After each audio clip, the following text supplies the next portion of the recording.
Merchant Marine Institute of Surabaya, dancing a Remo dance. This dance, originally from Jombang, East Java, the initial dance was used as an opening dance in a communal performance. But later, this dance was performed separately as a welcome dance for important guests or performed in a festival. This dance tells story about struggle of a prince in a battlefield.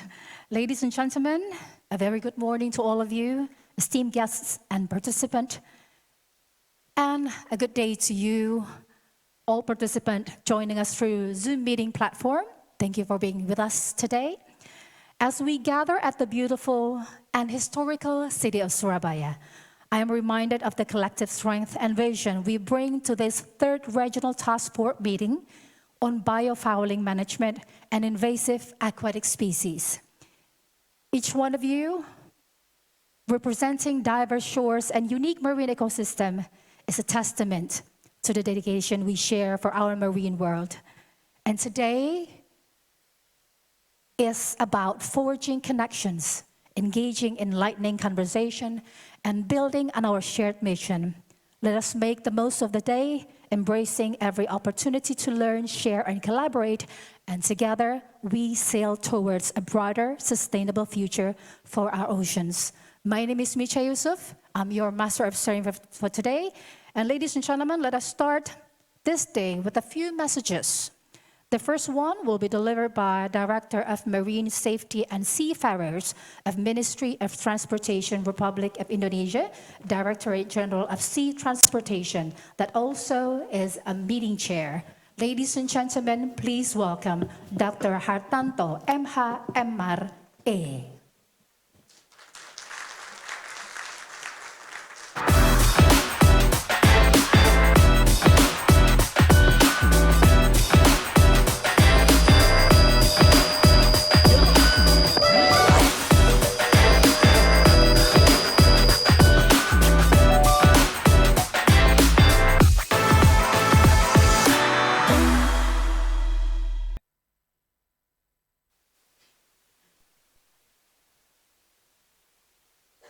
Thank you, MCs, for the times. And distinguished Mr. Hong Giang, Deputy Administrator of Vietnam Maritime Administration, as the IMTVG Chair, distinguished delegates from our colleagues, countries involving in this biofouling project, Brunei Darussalam, Cambodia, Japan, Laos, PDR, Malaysia, the Philippines, Republic of Korea, Singapore, Timor-Leste, Thailand, and Vietnam. Distinguished Ms. Lilia Kojet, Ms. Josephine Maria Uransa, and Ms. Ernesta Swanpool from IMO team. Distinguished Ms. Amy Gonzalez, Mr. Won Tai Sin, Ms. Elsie Merina, and Ms. Diana Factor, PEMC team. Indonesian NTF members, association representative, industries representatives, Indonesian Maritime Training Institute, DGST officials, ladies and gentlemen. Assalamualaikum warahmatullahi wabarakatuh. Salam, Om Swastiastu, Namo Buddhaya, Salam Kebijakan. Very good morning to all. First of all, let us praise and thank the merciful God for His blessing and grace to us. On behalf of the Ministry of Transportation of the Republic of Indonesia, allow me to express our highest appreciation for your attendance and the third regional task force meeting on biofouling management and invasive aquatic species. I would also like to extend our warmest welcome to your coming to Indonesia, to Surabaya, one of the big cities in Indonesia, particularly to the city of this Surabaya. You know that really there are many of Indonesian culture you got here. It is a great honor for us to host this very important meeting. All delegates, I noted that this meeting has been conducted as part of the Biofouling Partnership Project, initiated by International Maritime Organization in collaboration with Global Environment Fund and United Nations Development Program. As a continuation of the second RTF meeting held from 23 to 25 November 2022 in Philippines.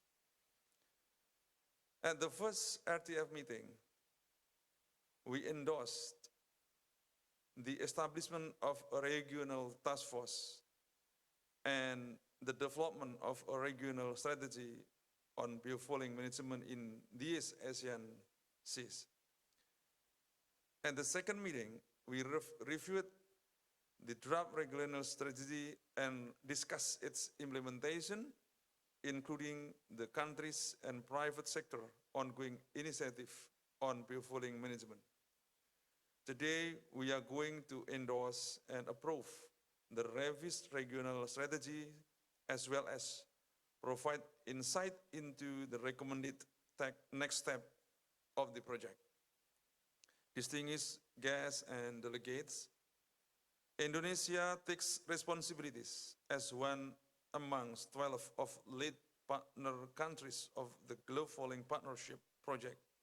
We are more than happy to be involved in opportunity to partner with other countries and organizations in our region to address this very critical transboundary marine environmental issue.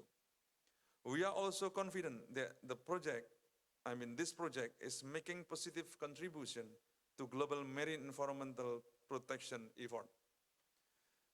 At this valuable opportunity, I would like to reaffirm Indonesia committed to enhance the protection of the marine environment, particularly by combating biofouling and invasive aquatic species at sea. Furthermore, I would like to invite active engagement of all parties involved, not only in the endorsement of the revised regional strategy, but also in the implementation of the recommended measures in order to create sustainable and clean oceans. Distinguished guests and delegates, ladies and gentlemen, I would like to thank the IMO and PEMC for their continuous support for Indonesia and other states involved in the Global Biofouling Partnership Project for implementing the IMO biofouling guidelines. This effort helped diverse countries, especially the maritime industry, to gain best practice on biofouling management, as well as to achieve Sustainable Development Goals in 2030. In addition, I would like to highly appreciate every hard work, sincere dedication, and passion that have been given to addressing this environmental challenge. I hope that our determination and endeavors will bring sustainability to our marine environment and create green ocean for our future generations. Finally, allow me to declare that the third regional task force meeting on biofouling management and invasive aquatic species is obviously opened.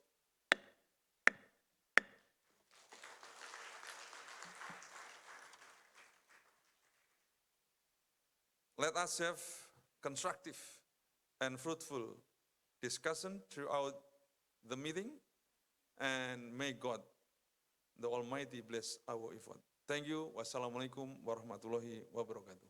Waalaikumsalam warahmatullahi wabarakatuh.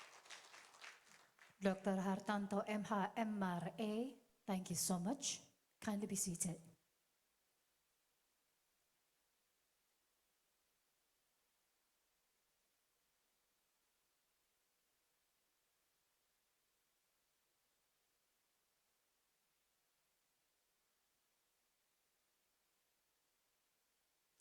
Ladies and gentlemen, for the next message, this will be delivered by the Deputy Administrator, Vietnam Maritime Administration and Chair of the Asian Working Group on Maritime Transport, Mr. Huang Hongjiang, and we are connected through Zoom meeting platform.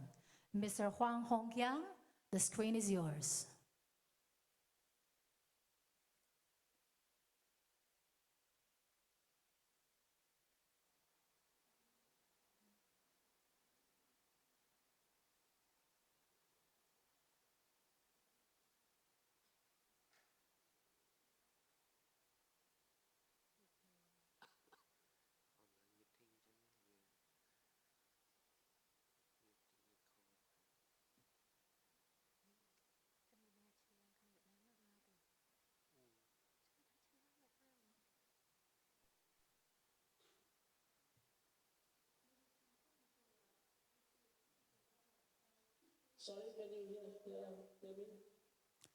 Mr. Huang Hongjiang?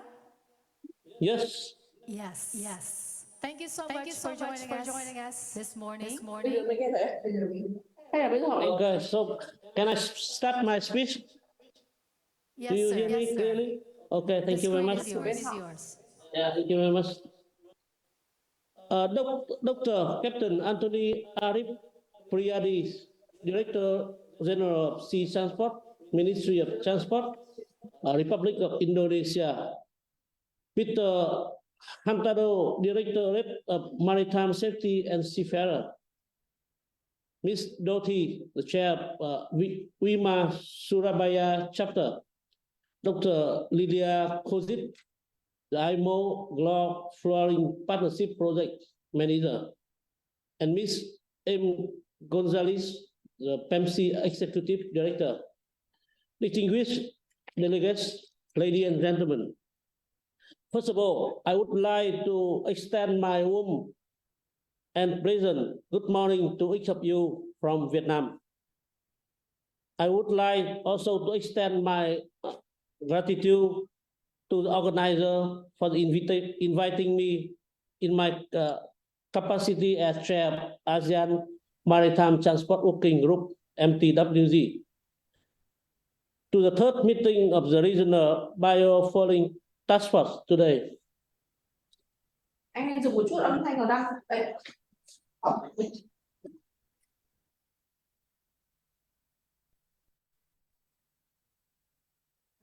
The audio is looping. As you may know that the MTWG is ASEAN Working Group in Transport Sector. We will coordinate and implement program projects and activities in maritime sector. Being a region with many ocean and active maritime shipping activities, ASEAN member states are well aware of the importance of the preservation and protection of maritime environment. The proof is that there have been many projects related to the marine environment protection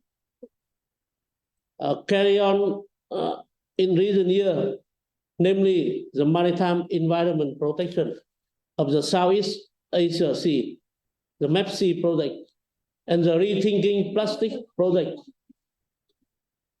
Although pollution, climate change, and biodiversity loss are the environmental crisis that the world have been facing recently. Anh thử hỏi xem cậu nghe rõ không?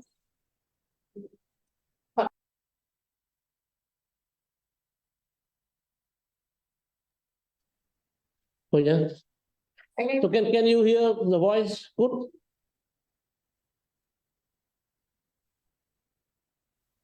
So wait, that's here. Hello?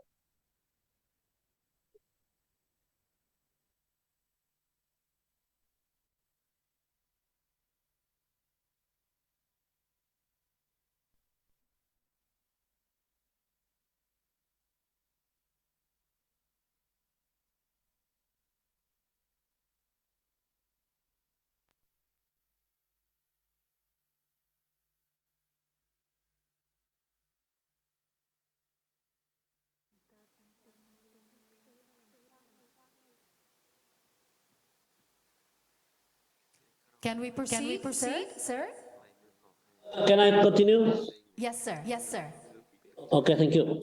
Also, pollution, climate change, and biodiversity loss are environment crisis that the world have been facing recently. It is necessary to be well equipped with the proper knowledge as well as capacity enhancement for the managing such crisis in the right ways. Ladies and gentlemen, I am pleased to know that the Biofouling project will act as a guidance to the ASEAN country in establishing their national strategy related to the biofouling management and to assist the ASEAN country in building capacity and mobilizing the resort for implementing action for effective biofouling management.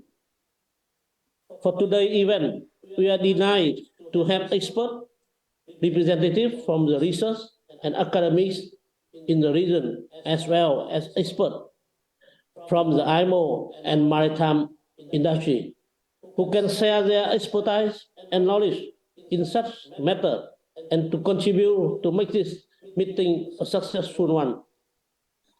I do hope that after this meeting, the strategy can be mutual agree at this technical level and when we final strategy can be brought into discussion at the 45 MTWG meeting to be held in Vietnam in the next October.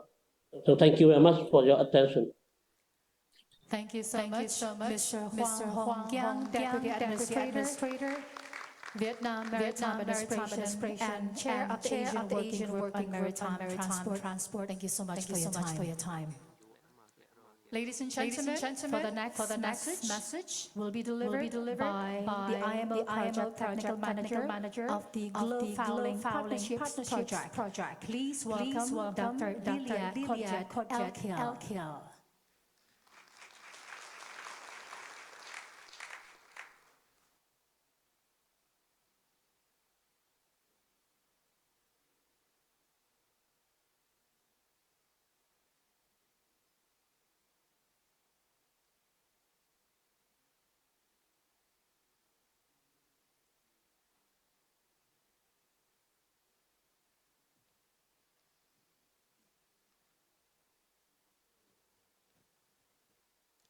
Good morning, everyone. Do you hear me well? Yes? Great. So, distinguished delegates, ladies and gentlemen, a very, very good morning to all. On behalf of the International Maritime Organization, I'm extremely pleased to represent IMO here today for this third regional task force meeting here in the region.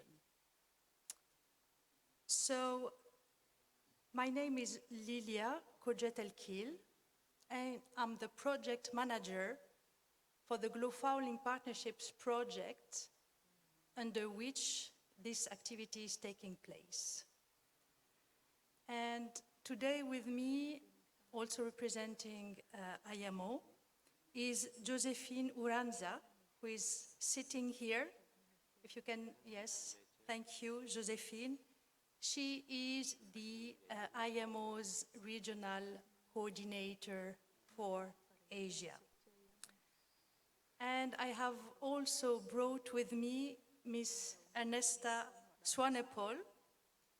Ernesta is an international expert in many subjects, including biofouling and shipping. And she's a consultant for IMO, helping us on the policy side. So now some words about what is happening at the global level at IMO. You might know that IMO has revised its biofouling management guidelines, which were adopted back in 2011. And so we have now a new version of these IMO guidelines on biofouling management. And it's a very good step forward to make the regulatory framework more robust to tackle this issue. So you know by now what is Biofouling Partnerships Project and why it has been established by IMO. It has been established to promote these IMO guidelines and best management practices to tackle the issue of invasive aquatic species introduced via shipping. In the region, in this region, we have a partner, which is PEMSI. And PEMSI has partnered with IMO to support regional efforts in minimizing the introduction of invasive aquatic species via ships biofouling. And you all know that this issue is very important in the region. And PEMSI is also not only leading efforts at the regional level, but also supporting national efforts. Under the project, we have two lead countries, which we call LPCs in our jargon, and these are Indonesia and Philippines. So Indonesia and Philippines have come forward to lead the way in the region. And so I would like to take this opportunity to say well done to Indonesia and Philippines for their commitment and all the efforts they put forward at the national level, but also at the regional level by hosting our regional task force meetings.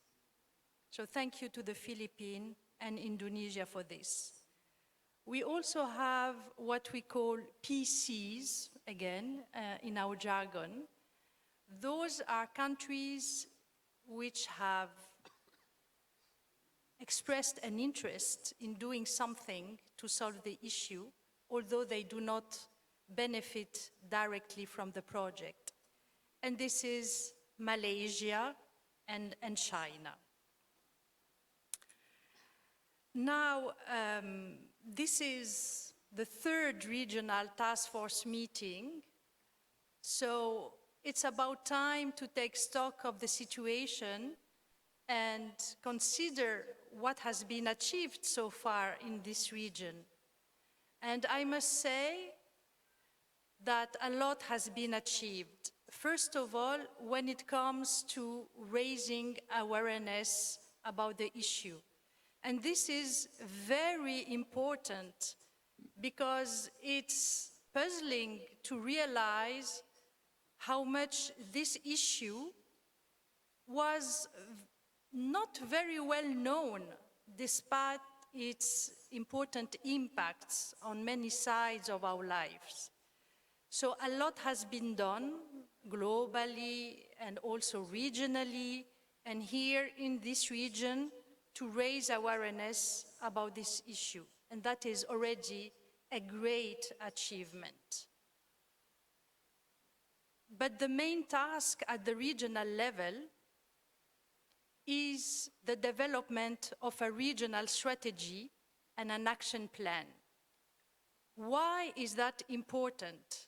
This is extremely important because we don't want to see different approaches and perhaps, conflicting approaches on how to deal with biofouling from ships and invasive aquatic species in the same region. So it's very important that there is cooperation and a common understanding on the impact and what to do about these impacts at the regional level. Here again, great achievements in the region because you have together under the leadership of PEMC, managed to develop this regional strategy and its action plan. So that is really, really great, and well done again, because this is an effort that all of you, despite not all of you benefiting from the project, all of you, you have collaborated to develop this important document. So now, what is next? What are the next steps? Of course, we don't want this strategy and its action plan to remain dormant. We want this strategy and its action plan to be adopted formally and to be implemented. A lot of efforts, a lot of time, a lot of commitment, and a lot of money has gone to support the development of this strategy. So please, please, my call is for this strategy to be adopted and to be implemented. I guess we'll have time to discuss together how this can best be done during this meeting. And hopefully, after hearing the chair of the Asian Working Group on maritime transport, I'm very positive, and I do hope that we will find a way to have this regional strategy and its action plan put forward in this working group so that it is also formally adopted by this forum. But as I said, it's part of the program, and we'll discuss the best way of achieving this later on. So with this, I thank you again for being here physically and online, and for committing your time to the discussion today and tomorrow. And I wish you good luck. I wish us good luck, because obviously what is happening here in the region goes beyond the region. It's a global effort. So you are contributing to a global effort for the benefit of all of us. Thank you very much. Dr. Lilia Kojet Elkil, I am a Project Technical Manager of the Biofouling Partnership Project. Thank you so much. Kindly be seated.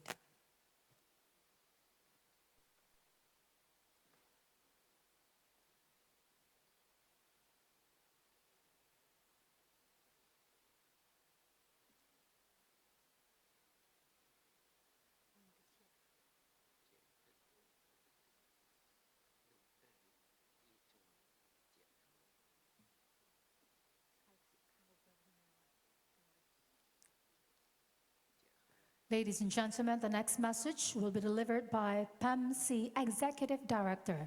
Please welcome Ms. Amy Gonzalez.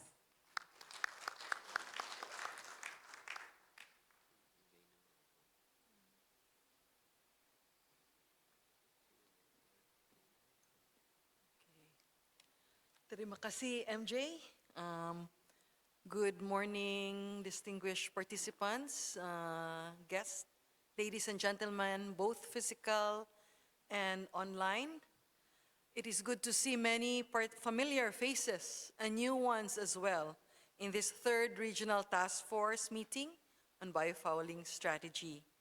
I would like to start by thanking the government of Indonesia through the Directorate General of Sea Transportation, Ministry of Transportation, led by Engineer Hartanto, for co-hosting the third regional task force meeting on biofouling management, along with International Maritime Organization Biofouling Partnerships Project, represented here by Dr. Lilia Kojet Elkil.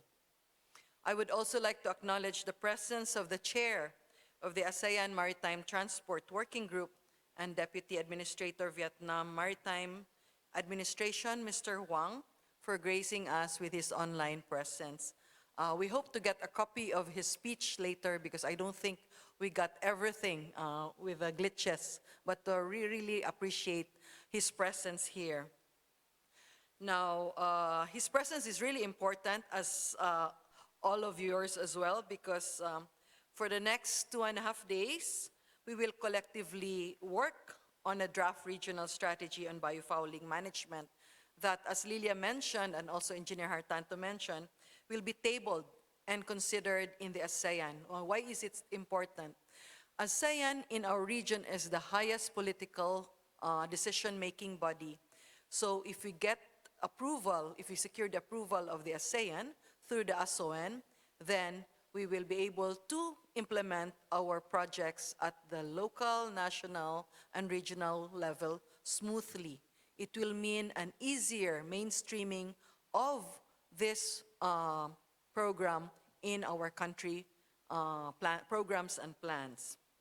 Now, we also intend to finalize the regional action plan that we would like to submit to IMO for consideration for any next phase of the Biofouling Partnership project, as well as for other funders. And we will have Dr. Wantay Shin explaining that later today. Having representatives here from the ASEAN Maritime Working Group in the task force will also help us secure champions for the adoption of the regional strategy in the ASEAN. As Engineer Hartanto has mentioned, and Lilia, since 2019 at the start of this project, we've organized several regional awareness-raising seminar and learning exchanges on the topic, bringing both regional and global experts with government and non-government stakeholders in the region. And then in 2021, we started developing the regional task force, which is represented here by many of you. We reviewed the terms of reference during in 2021, and then we reviewed the draft in 2022, and today we will hopefully, and I think from talking to many of you in the past weeks and also this morning, we will have a collective endorsement. Apart from this regional strategy, we will also hear how some countries like Indonesia and the Philippines are starting to develop their national strategy and action plans, which are also informed by this regional draft strategy.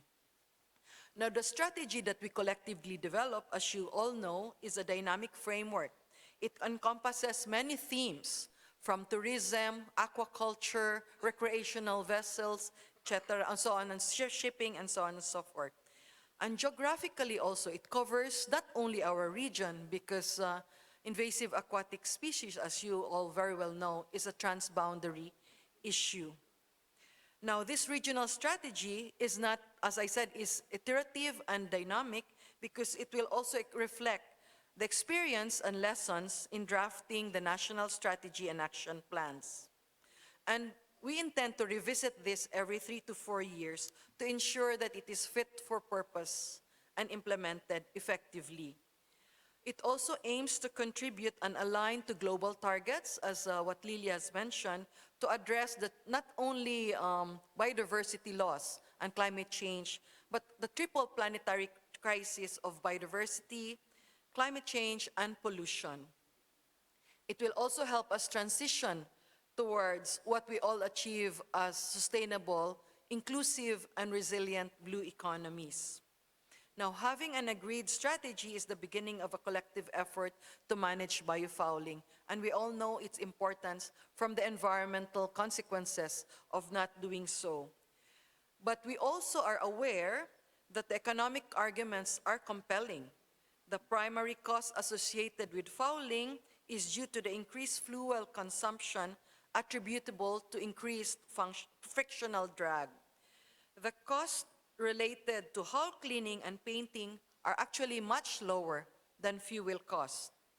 It was estimated to cost $56 million a year in increased fuel consumption in one US destroyer alone. This is an old study in 2005. But even then, this is a huge amount of money that can be reasonably spent for research, development, acquisition, and implementation of new technologies or management strategies to combat fouling. Earlier in the background of Lilia, when she was presenting, we were shown the new report of the IPBES, which mentioned that in 2019 alone, it cost us $423 billion globally for the cost of invasive alien species. Of course, it encompasses both terrestrial, but I'm sure aquatic species there would also be a significant amount. We will hear more about the status of the economic assessment of biofouling in both Indonesia and the Philippines today, and hopefully we will have our own compelling arguments to present to our senior management so that they will also endorse this at the ASEAN level. We will also hear updates on research and development in Indonesia on the topic in the region and also beyond with our global experts from Global Testnet and Task Global. So it's a full 2.5 days, and then we will also have a nice field trip. So I urge everyone to actively engage in this meeting. Thank you very much. Ms. Amy Gonzalez, PEMSA Executive Director, thank you so much for your time, for your speech. Kindly be seated.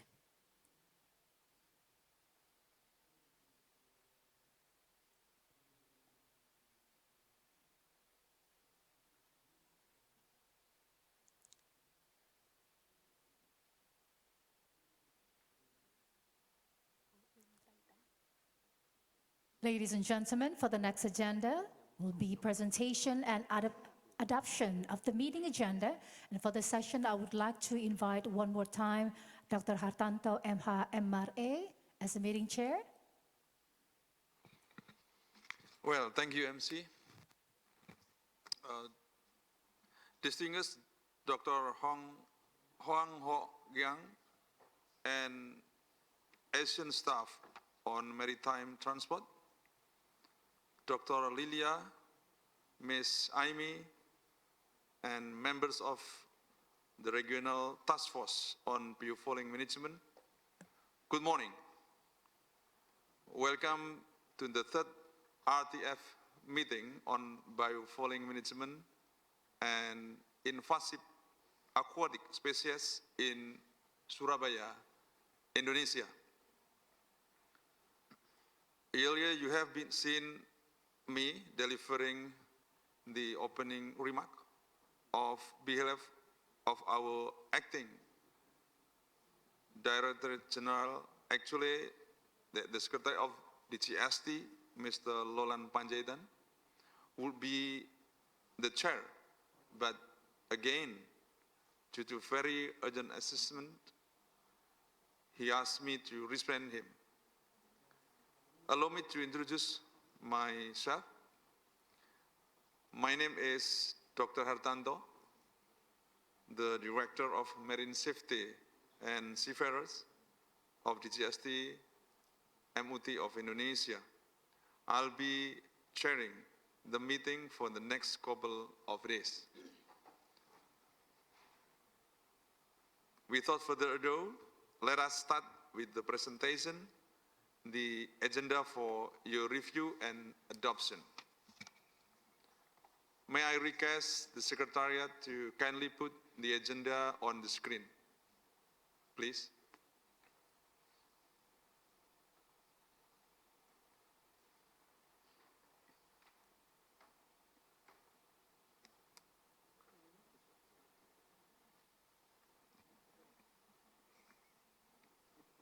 Once again, for the Secretariat, kindly put the agenda on the screen, please.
Well, ladies and gentlemen, let us start, but let also be waiting for the screen.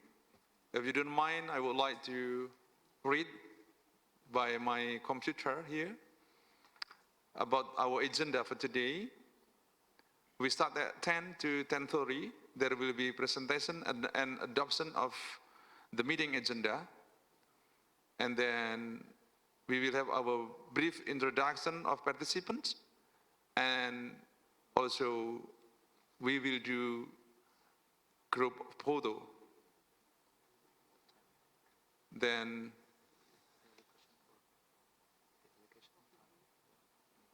in the briefing introduction, we would like calling on the lead of the delegation by abjad in order. And then after this, we will do coffee break. There will be 10:30 to 10:45, about 15 minutes, we have our coffee break. And we will start again our next agenda on 10:45 to 11:45. We will discuss about status of UNDP, GEF, IMO Biofouling, and strategy development and other related to global development on biofouling by Dr. Lilia and also Ms. Ernesta Swanpool. And well, okay, now the screen are coming. Would you please, ladies and gentlemen, to watch up the screen? And please, Secretary, just page by page you can go. And I hope that all participants will reading about our agenda for today.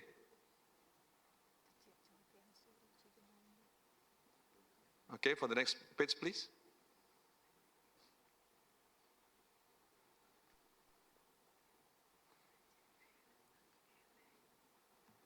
Yes, you may go for the next page. Okay.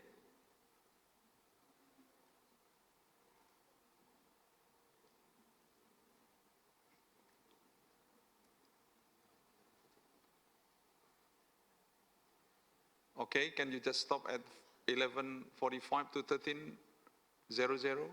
There will be presentation of the revised draft of the regional strategy and action plan on biofouling management. Then we invite Dr. Won Tai Sin from PEMC. There will be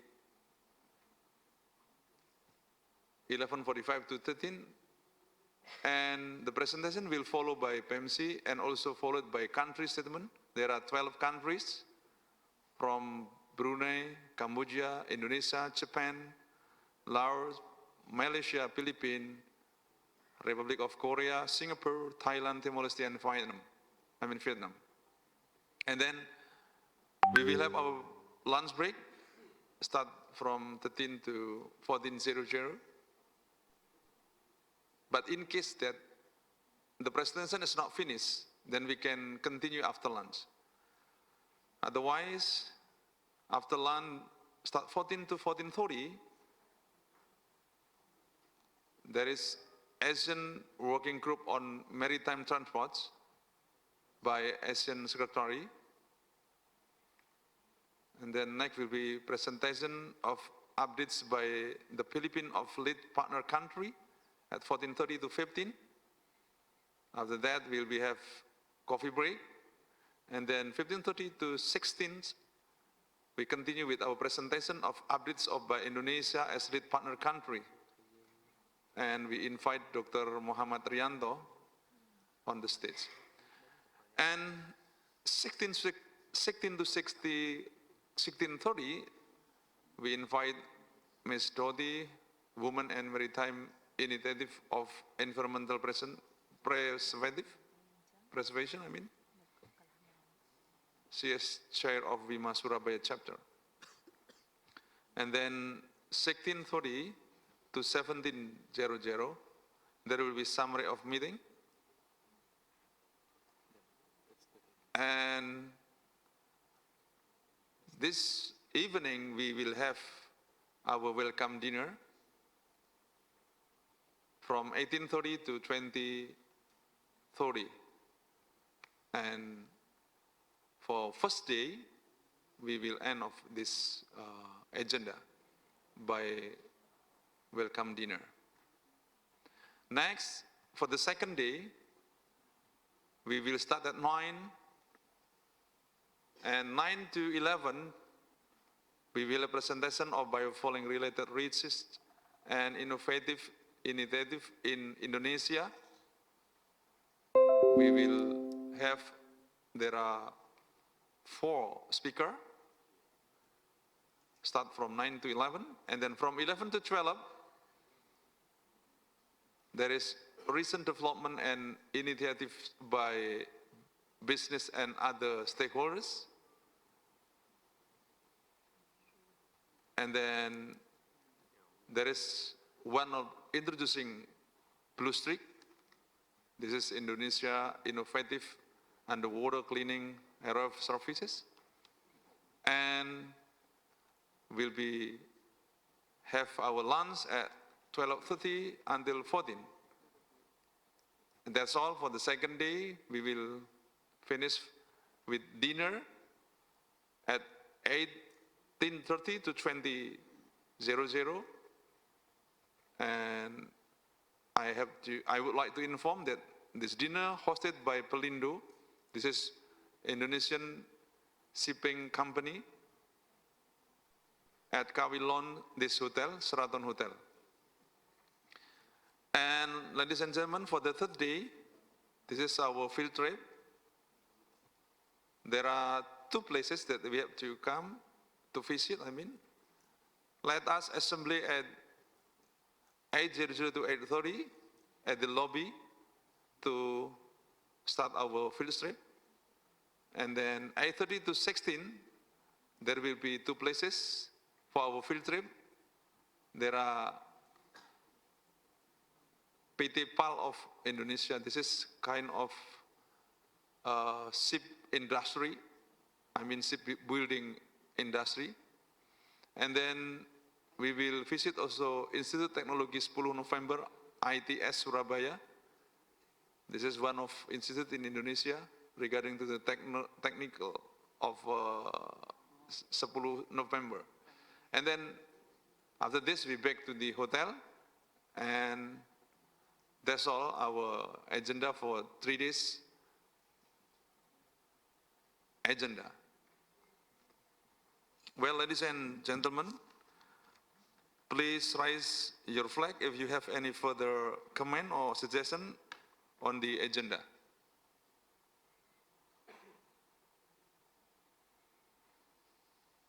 I see none. May I hear any motion to move and adopt the agenda? Any secondly, please?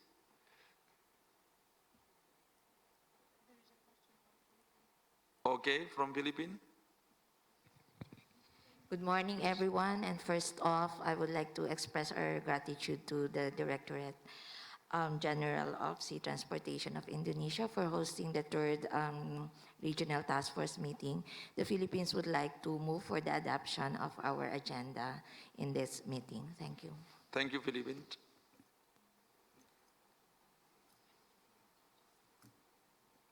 Any others comment, please? If none, then the agenda shall be adopted. Thank you. Before moving on the next agenda, let us have brief introduction of the meeting participants. I would like to call on the lead of each country in alphabetical order, including those online, as we know that there are also delegations that using online, followed by also non-country members of the task, then the organizers, to introduce the delegation.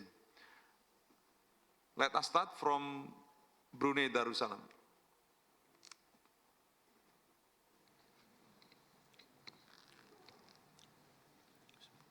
Honorable Chairpersons, distinguished delegates, ladies and gentlemen, good morning to all. My name is Helmi Talib. I'm representing Maritime and Port Authority of Brunei Darussalam. And on my left, Mr. Muhammad Yaakob bin Haji Muhammad Saidi, Manager of Maritime Cooperation Sections, International Division of Maritime and Port Authority, Brunei Darussalam. Thank you. Thank you, Brunei. Next, from Cambodia, please. Good morning, Mr. Chair. Good morning, ladies and gentlemen. My name is Rachana Teng. You can call me Rachana. I'm a Deputy Director of Merchant Marine Department, and I am here with my colleague, Mr. Wanararus. He is a Chief of Coastal Management Office. Thank you. Thank you, Cambodia. And next, of course, Indonesia. Then you may know I am Hartanto, Maritime Safety and Seafarers Director of DGST of Indonesia, and also we have our big team here, of course. So, along of this meeting, we can meet each other. Thank you. Next, from Japan, by online, please. Japan, please.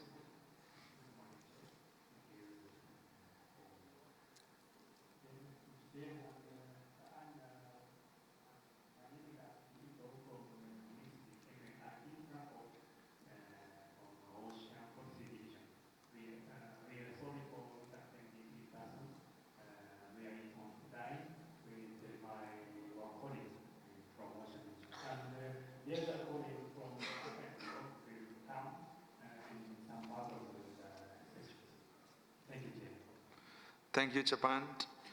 And next, Lao PDR, please. Mr. Chairman, good morning to all. I'm Sumwang from Water Resource Department, Ministry of Natural Resources and Environment. On my right hand side is Mr. Kam Singh from Waterway Department, Ministry of Transport and Communication. Thank you. Thank you, Lawrence. And next, Malaysia, please. Thank you, Mr. Chairman. Good morning, all. I'm Maurice from Marine Department of Malaysia, and together with me is Mr. Amir Fikri Tahya, also from Marine Department of Malaysia, HQ. Thank you. Thank you. Next, from Philippines. Thank you, Mr. Chair. I am Sonia Malaluan, Deputy Administrator of the Maritime Industry Authority of the Philippines. And with me is Engineer Ramon Hernandez, our Director of the Marine Environment and Protection Service and concurrent Director of the Shipyard Regulation Service of the Marina. Thank you. Thank you, Philippines. Next will be Thailand, please.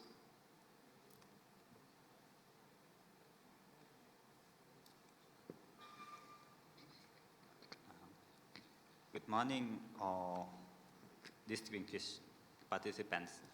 I am Desha and my colleagues Tisanapong.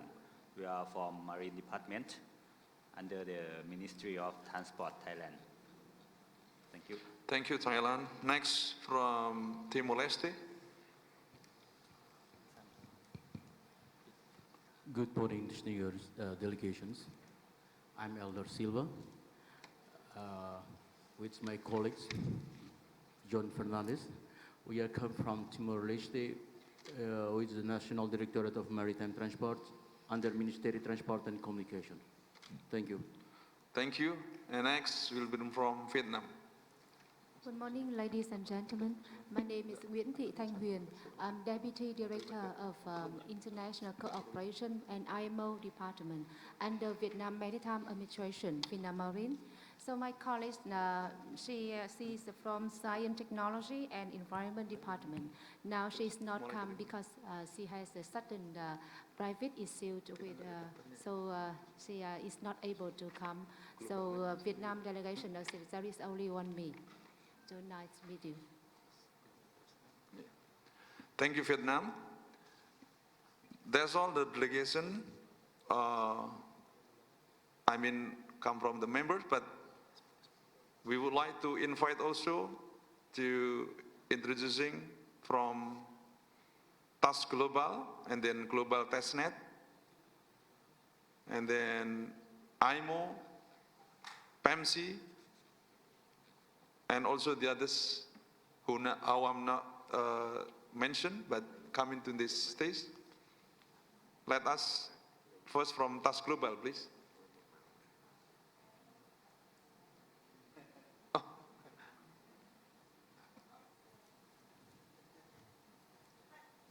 Okay, you may have this.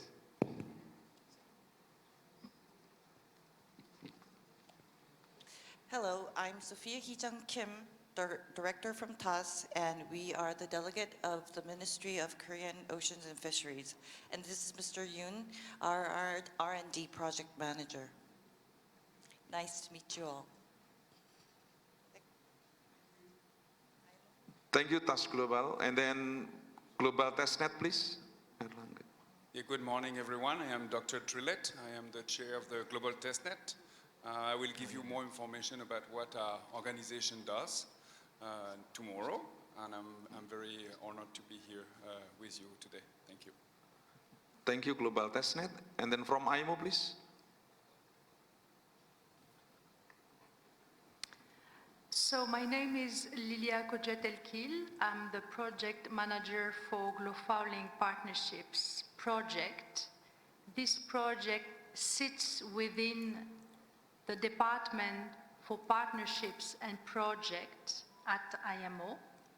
It's a new department, actually, that was created a little bit more than 2 years ago to host long-term projects, such as Biofouling Partnerships. And as I mentioned earlier, I have also with me Josephine Uranza. She is the IMO Regional Coordinator for the region. And sitting next to Josephine is Ernesta Swanepoel. She's an international expert and also a consultant for us to support our efforts when it comes to regional or national policy. Thank you. Thank you, IMO. And then from PEMC, please. Good morning, everyone. I'm Amy Gonzalez from PEMC, which is the Regional Cooperation Organization for the Biofouling Partnership Project. With me is Dr. Wantay Shin, our PEMC consultant, or actually an expert on biofouling. We also have Diane Factuar. Diane, can you stand? And you probably know her because she's been engaged on maritime issues since way back. And she's also with PEMC as consultant. She will help us with the documentation for this meeting. And we have Elsie Marina, you know her. She's been helping Morni and the rest of the DGST in organizing our meetings on biofouling. Thank you very much, Mr. Chair. Thank you, PEMC. Next from WIMA.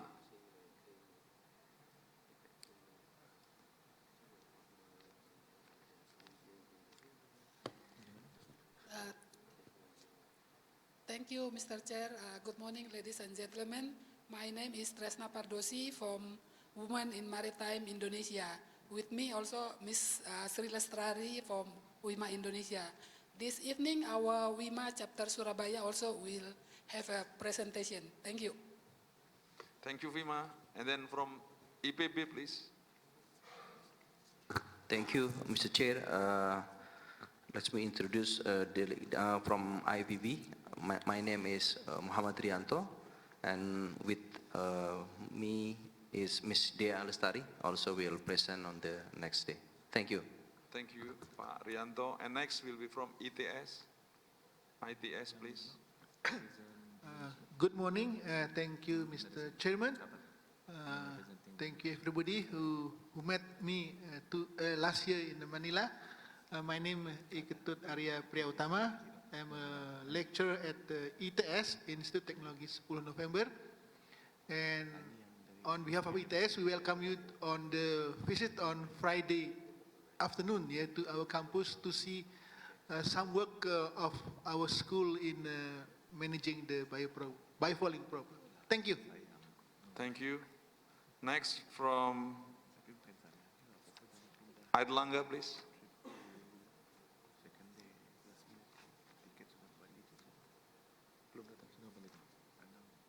Sorry, not joined yet. Let us invite from Blue Streak.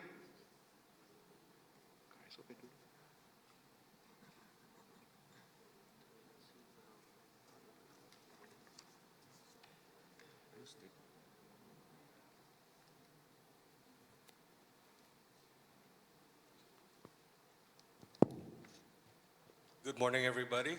Thank you, Mr. Chair. My name is Brian, and next to me is Charlie, my business partner. We are from PT Blue Streak Marindo Nusantara.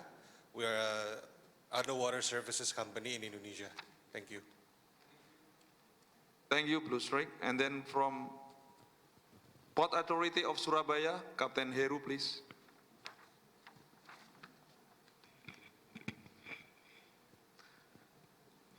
Thank you, Mr. Chairman.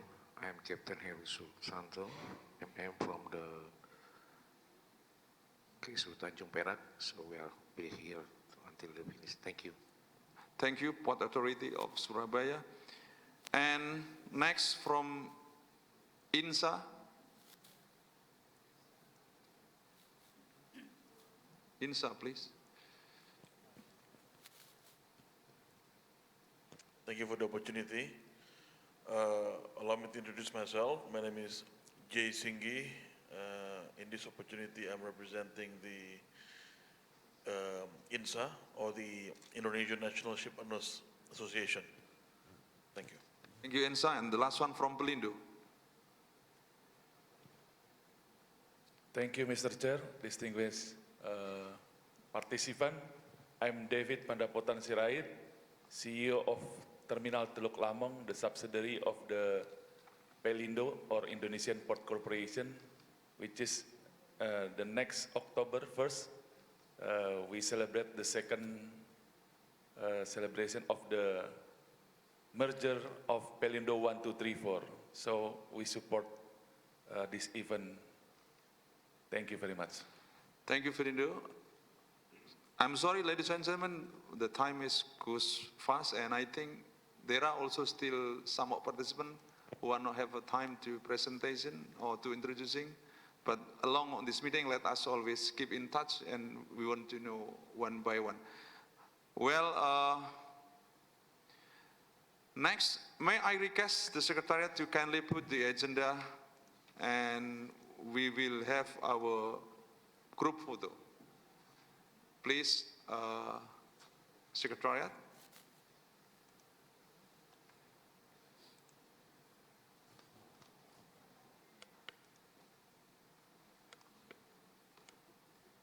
The group photo will be led by Secretariat, please.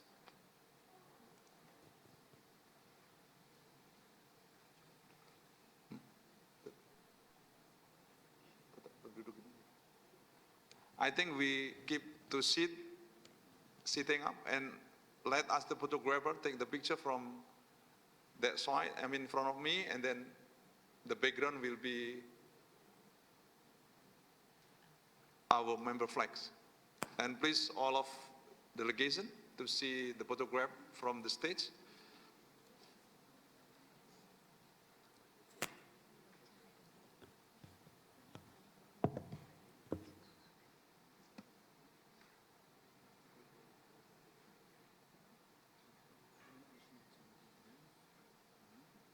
Okay. 1, 2, 3.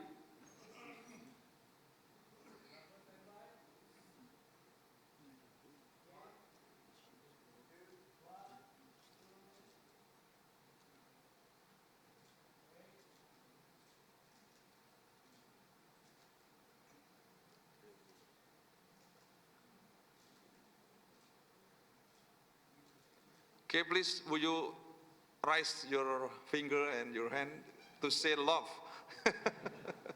Love and peace. Korean says sarangeo.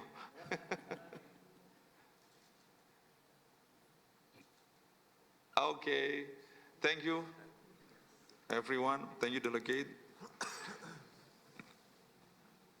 Thank you for everyone for your cooperation. And we proceed to our 15 minutes for coffee break. And then we will start again at 10:50, I think, Surabaya time. Just make sure, and it will be the same as Jakarta time. We'll be at 10:50 to have our coffee break. MC, please. Thank you so much, Mr. Chairman. I want to make sure that the coffee break time will be taking place at 15 minutes. So should we come here at 11 or, I'm sorry, for 11 or 11:15? Only 10 minutes coffee 10 break, minutes. so sorry. 10 minutes coffee break. Thank you so much. Ladies and gentlemen, kindly enjoy your short coffee break interlude, and we reconvene here in the next 10 minutes. Thank you. In front of our room, you may coming out from this room, then you can take the coffee break. Whether you can have in that room or bring to this room also. Thank you. We have 10 minutes, then we can hear again at 10:50.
Mbak MC, waktunya saya rasa sudah habis Mbak MC.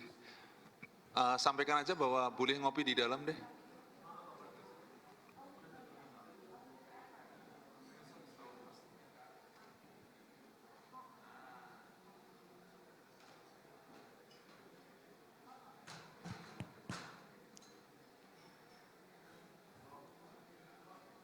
Ladies and gentlemen, it is time to enter the ballroom as we're going to continue today's agenda. Once again, ladies and gentlemen, we kindly invite all of you to join us back here at the ballroom. We're going to start the next agenda.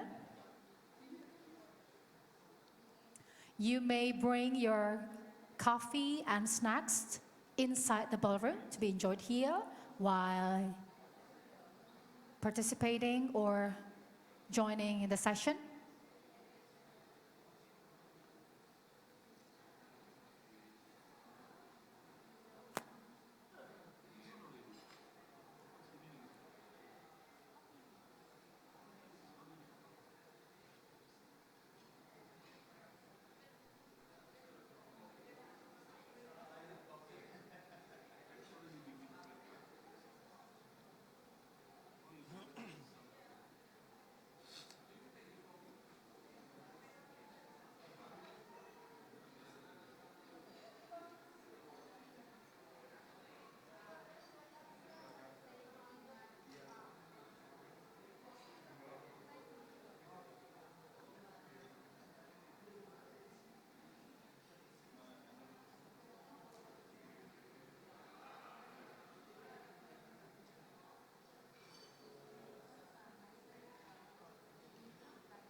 Ladies and gentlemen, thank you very much for joining back.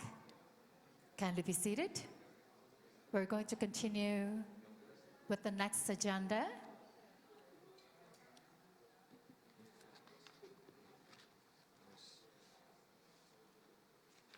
Once again, kindly be seated. Thank you. Mr. Chairman, the floor is yours. Thank you, MC. And once again, Good morning. We now proceed to the next agenda item, which will give us updates on the status of UNDP, GEF, IMO, Biofouling partnership projects on biofouling strategy, development, and other related global developments on biofouling and next step for 2024 onward. This will be presented by Dr. Lilia Kojet Elkil, IMO Project Technical Manager of the Biofouling Partnership Project. I will invite Dr. Lilia to brief the meeting on the relevant updates. Dr. Lilia, floor is yours.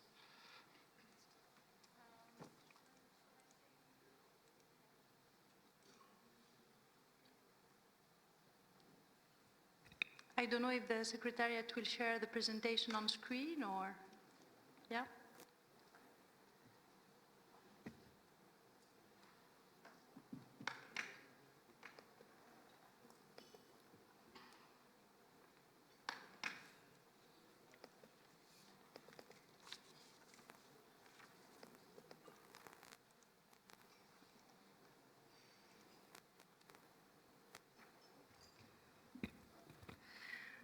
Thank you.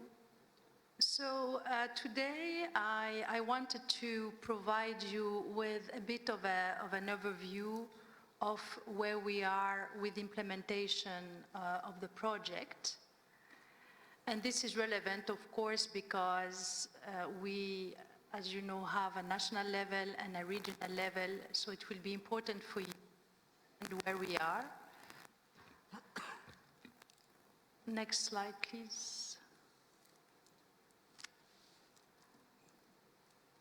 So, as you know, Biofouling Partnerships is a technical cooperation project which objective is mainly to tackle the issue of invasive aquatic species introduced via ships biofouling.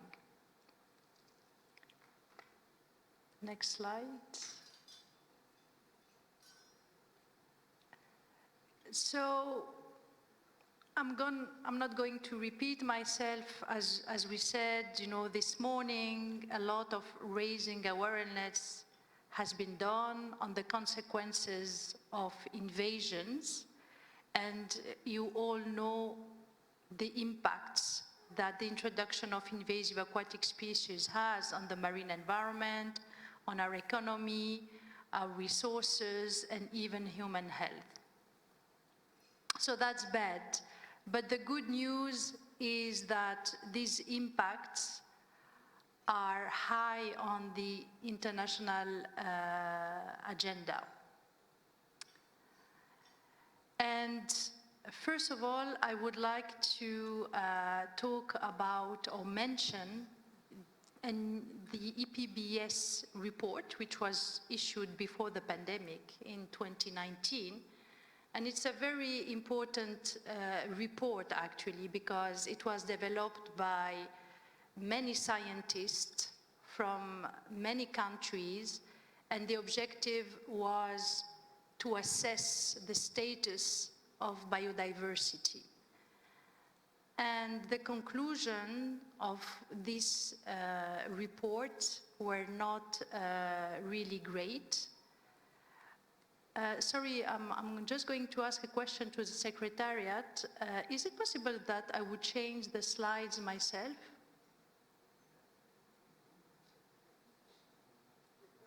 Just because I've included some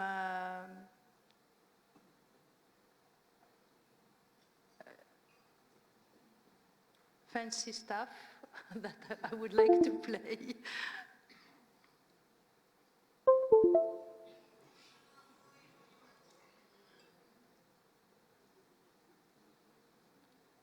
If not possible, that's not a main issue.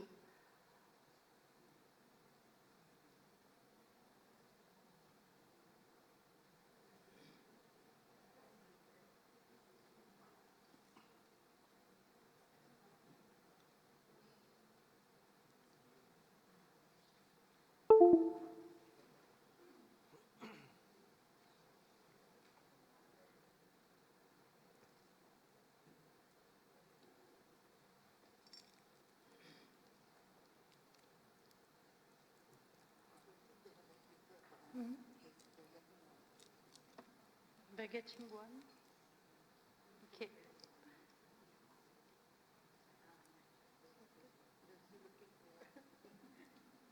It's fine, I mean, but you'll have to click a lot, but that's fine. If you could get me a remote, that would be great. If not, not a big issue. So next slide, please. So I mentioned to you this IPBES report, and the conclusion were not so great. So you'll have to click, please.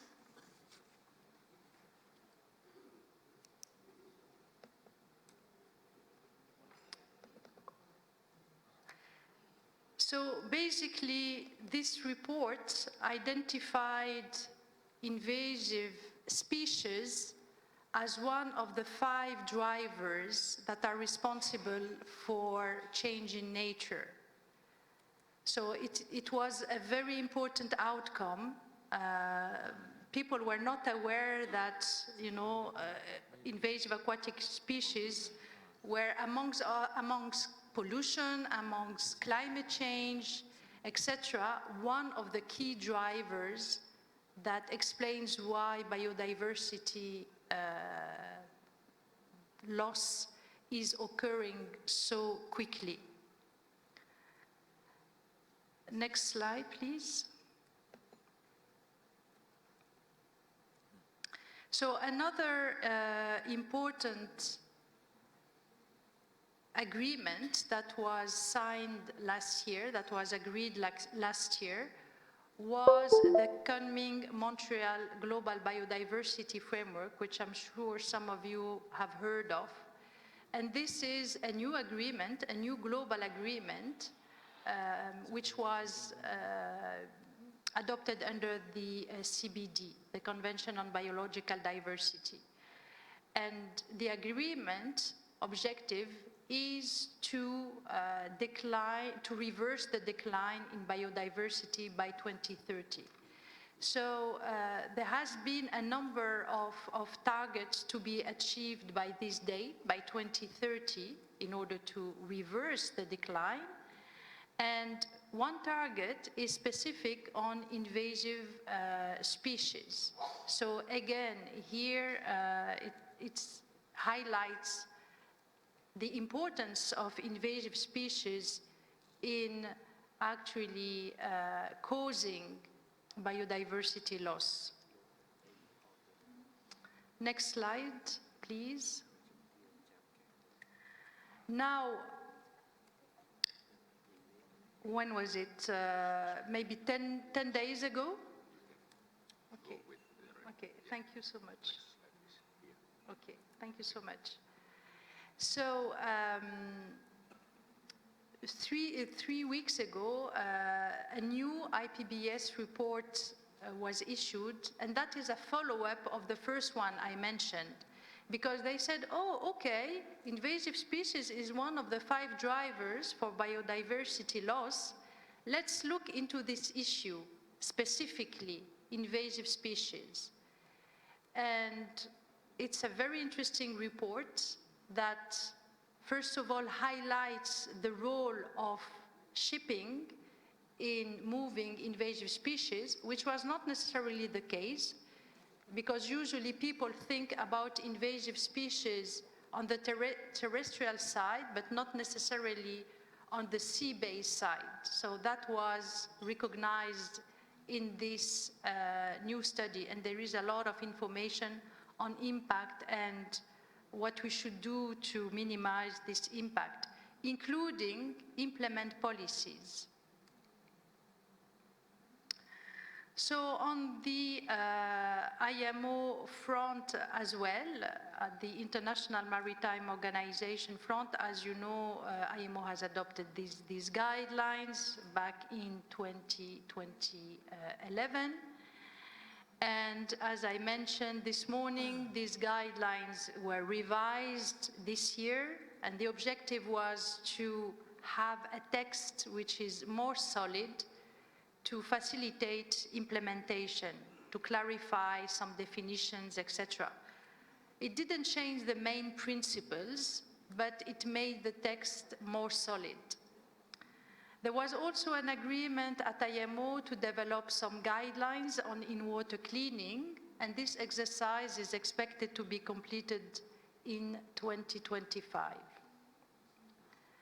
Now, having revised guidelines is a step forward to having a more solid text. However, the guidelines are still non-mandatory, they're still voluntary, and that could be an issue when it comes to implementation. So there are voices calling for a mandatory convention on ships' biofouling management.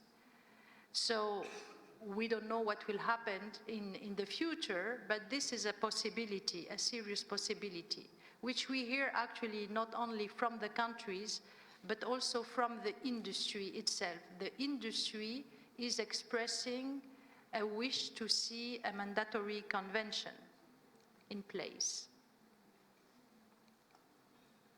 So a little bit about the project, very quickly actually, because as I said, this is the third regional meeting that we have, and so you know about the project already. It's a global initiative. As you know, IMO has received almost $7 million US to implement this project. UNDP is the channel between the GEF and IMO. Actually, IMO is the project executing agency. UNDP is the channel for the money and for reporting. It's a project which initially was expected to end in 2023, but we have asked for an extension, so it is now going to end in May 2025. And obviously, its objective is to promote the implementation of IMO biofouling guidelines. So this project is organized in 3 tiers. Everyone has something to do. IMO has some tasks to implement at the global level, such as developing guides and technical reports, developing training course packages, etc. Regional partners, they all have to support the development of a regional strategy. And of course, we have the national level with our lead partnering countries, which are expected also to produce some deliverable under the project. We work with 12 lead partnering countries, which you can see here on the map. And here in the region, we have 2 of them, as you heard already, the Philippines and Indonesia. So these countries play an essential role in showcasing, not only in building their own national capacities, but also in showcasing what they are doing at the regional level. They are expected to lead the way in their respective regions. We also work with a kind of a second layer of countries, which are called partnering countries. And here in the region, we have 2. We have Malaysia and we have China. So these countries do not benefit from the project directly or entirely, as LPCs do. But I would like to bring to your attention that there is a new project which is called Test Biofouling. It's a sister project to Glofouling Partnerships. Because our department, the Department for Partnerships and Project, had managed to secure additional funds from Norway to do more work on biofouling, and this is how this Test Biofouling came into reality. So the PCs that do not benefit from training activities and the Glofouling partnerships, they will be able to do so under the Test Biofouling project. So Malaysia and China should expect to be approach by test biofouling, which is also being implemented by IMO, to undertake national training. So when global-fouling partnerships develop training packages, test biofouling can use these training packages to support these countries. So when it comes to tackling the issue of invasive aquatic species, how does global-fouling partnerships do it? I just mentioned training courses.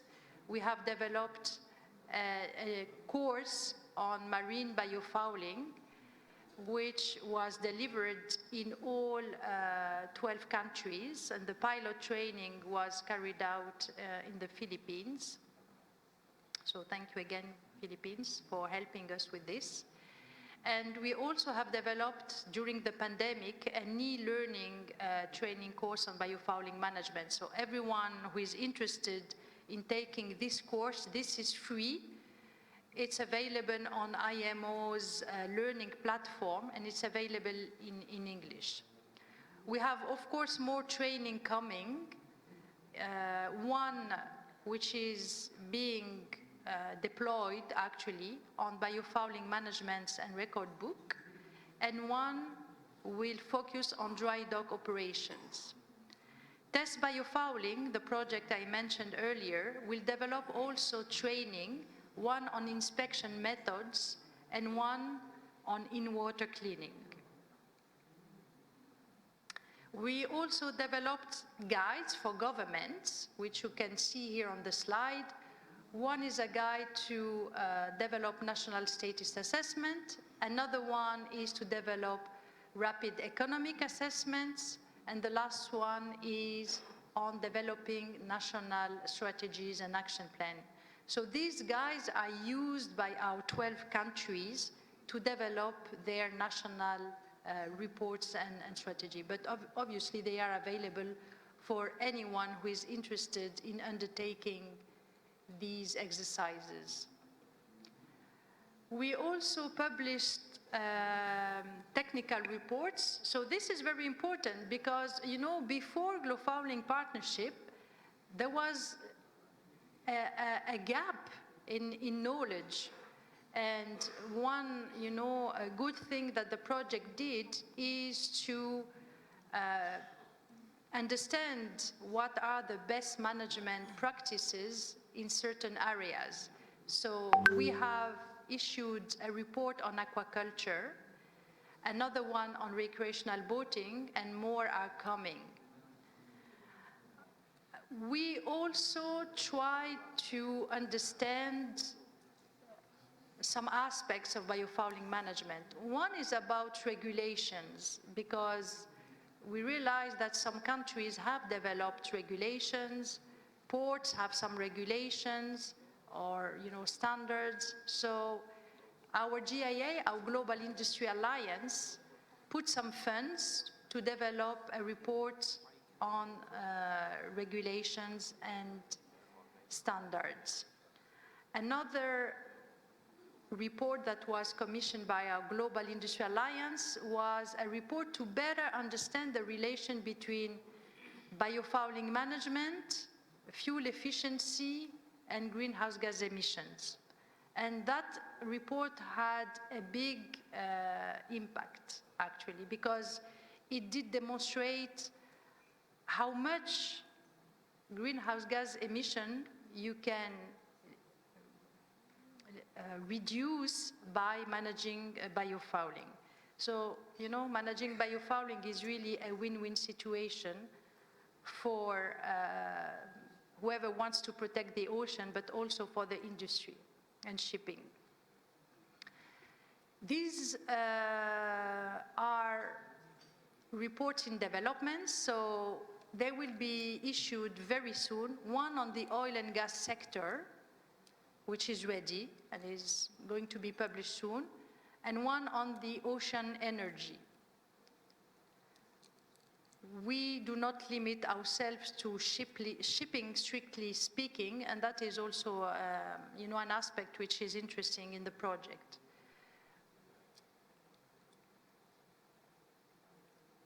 There will be also a scientific report to be issued in December this year.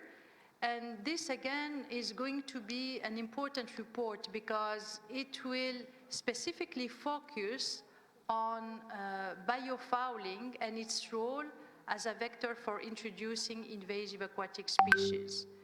So it will be really focused. For example, the IPBS report that I mentioned earlier is about all invasive species, terrestrial and marine. But here we will have a report focusing specifically on aquatic species.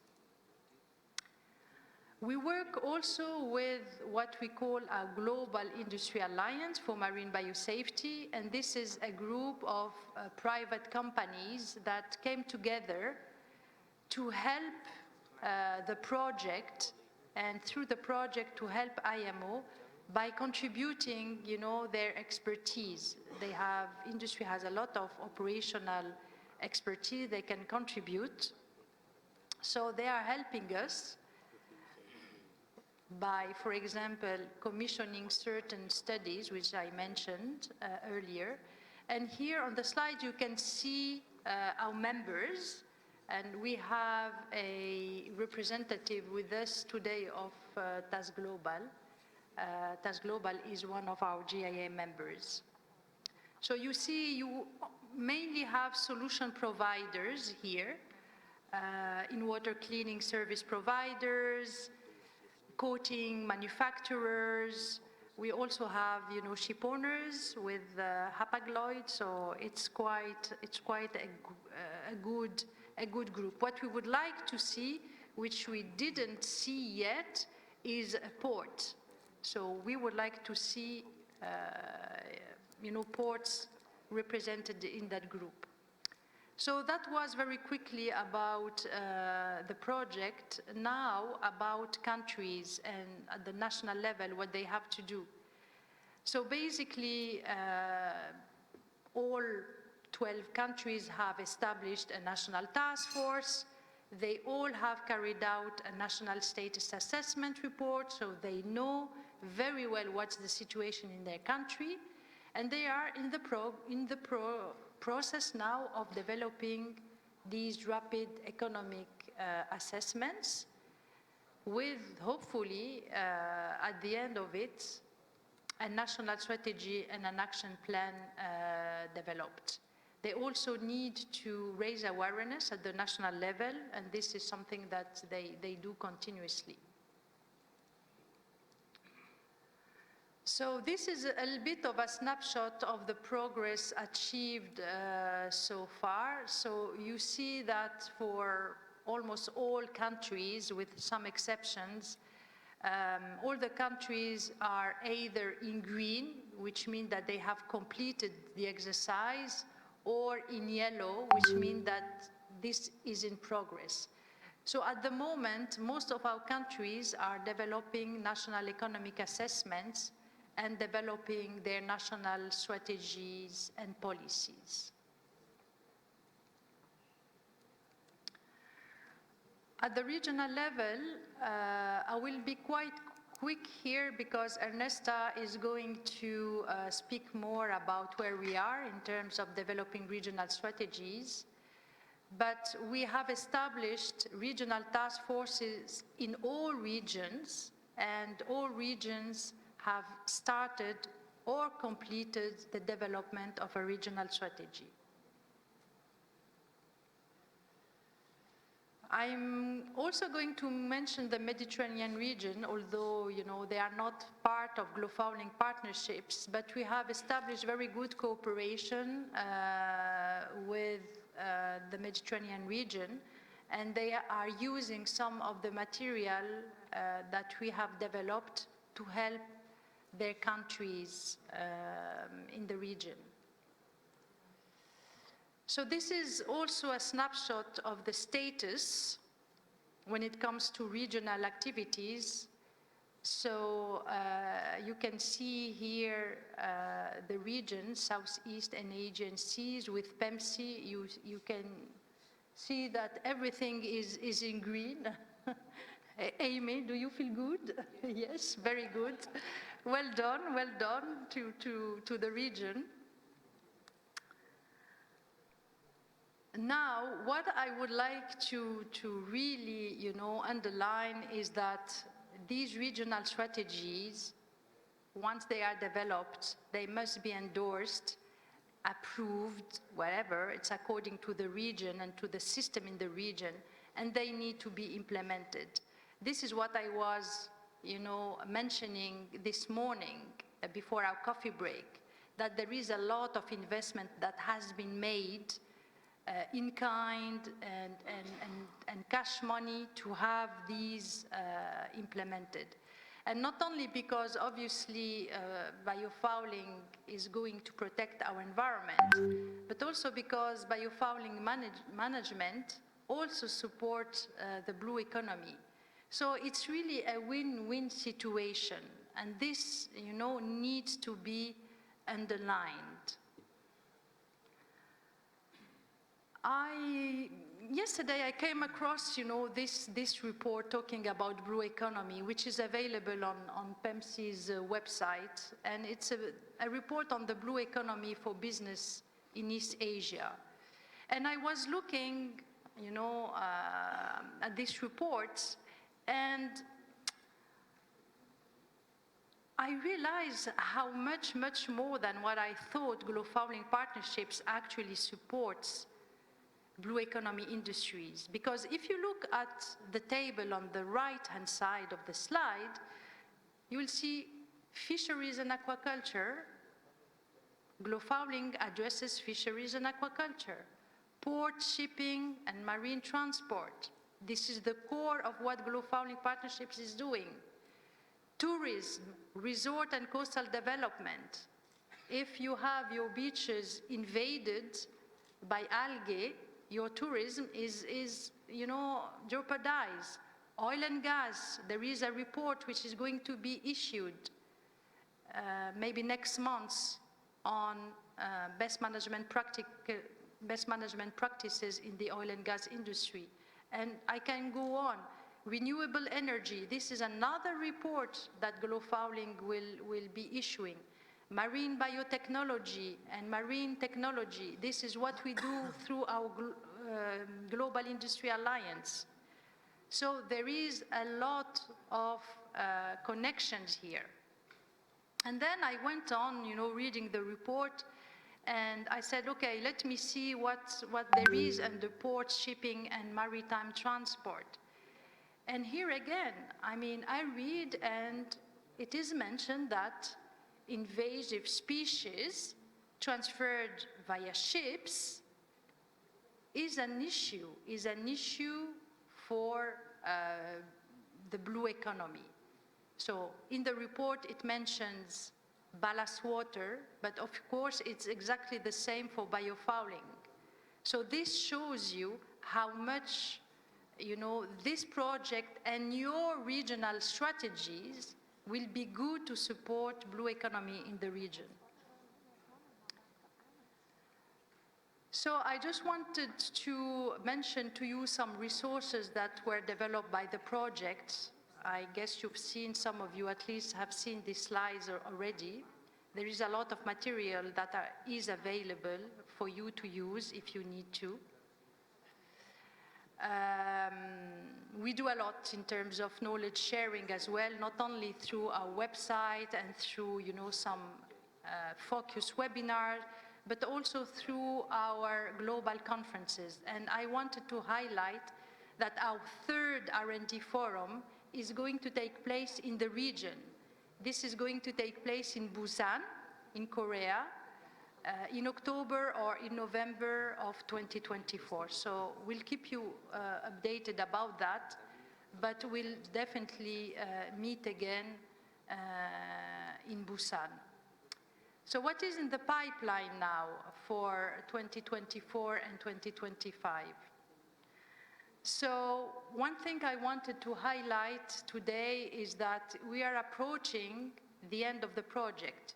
We're in 2023, almost at the end of the year, because we're in September.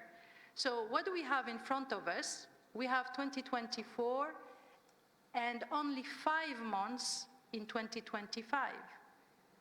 So we have little time to complete what we have to complete under the project. What we have to complete under the project, first of all, countries, they have to complete their economic assessment, to adopt their national strategies and action plan, and to host and attend 2 training courses, which I mentioned before. For the regions, they need to complete, adopt, and start implementing, ideally, the regional strategies and action plan. So this is what countries and regions have to do. And as far as the project team is concerned, Biofouling Partnerships project team, we will have more reports issued. We'll have these 2 training courses developed. We'll have the 3rd R&D forum, which I just mentioned, in Busan. And we will continue supporting our global industry alliance activities. Also, what is in front of us is the project closure, which is going to involve not only the project team, but also the countries, the partners, the donor. We will have a terminal evaluation, so the project will be audited in 2024. We'll also have our 4th EXCO meeting, so this is the meeting with the donor, with Jeff and UNDP. We have this meeting to discuss, the project, any challenge, etc. We will have our 3rd Global Project Task Force meeting, 3rd and last, in 2025, where all countries, partners, everyone is invited and discuss the status of the project.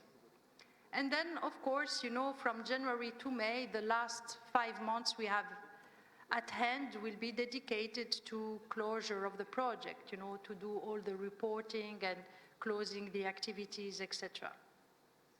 So this is what we have in front of us. So I'm sure you're going to, or some of you may wonder, what's next? What will happen in May 2025 when the project ends? So here, it's important to understand that, unfortunately, unlike, for example, a similar project such as Globalast, we will not be able to extend Biofouling partnerships because of the JEF rules. Under the JEF rules, now you can extend only once, which we did before the pandemic.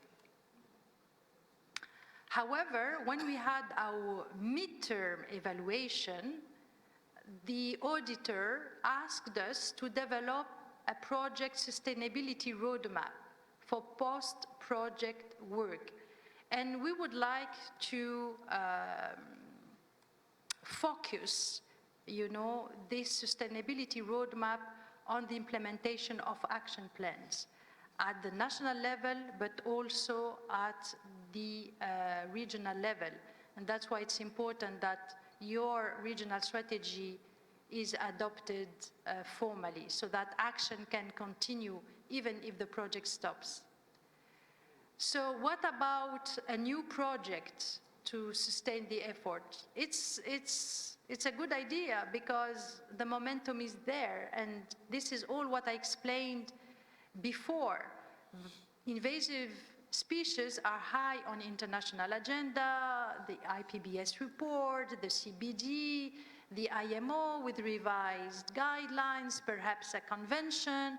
So biofouling management is not going to be an issue that will die anytime soon. On the contrary, biofouling management is an issue that is going to grow more and more. Mandatory IMO convention on biofouling, perhaps, we don't know.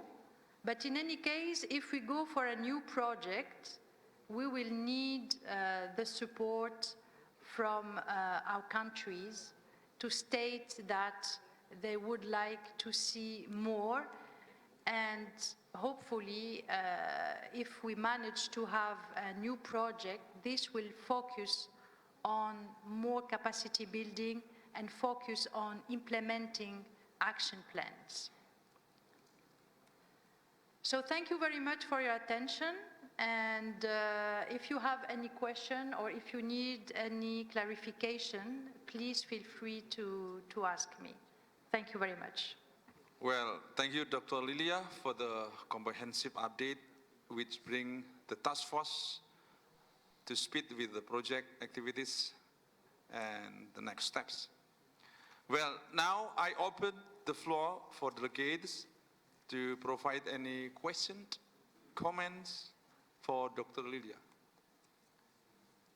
Floor is for you, all delegates. Yes, please. Professor from ITS. Thank you very much, Lilia, for the very nice presentation and information. Now, clear for us what happened with the biofouling, how it is understood and then managed, including in policy management and sharing what next happened with the biofouling, especially in a scientific point of view. So far, I cannot find if this study actually shared among scientific people.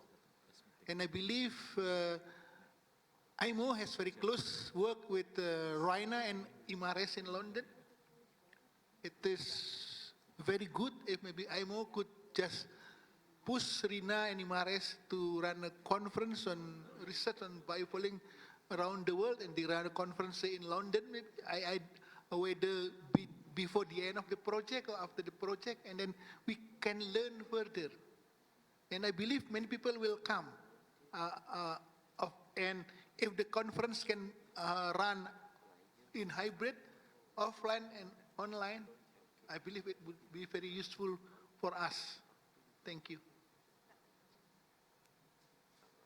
Okay, Dr. Lilia, please.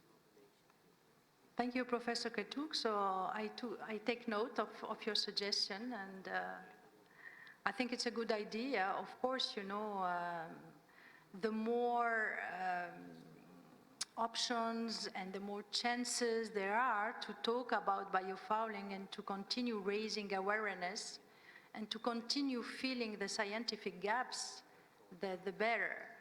So if not global partnerships, certainly, you know, entities like RINA or IMARES or others could you know, take the lead. And both RINA and IMARES are strategic partners of global partnerships. So we have a good collaboration with them. Yeah, I'll pass the message to them. Thank you. And there are still any comment, please?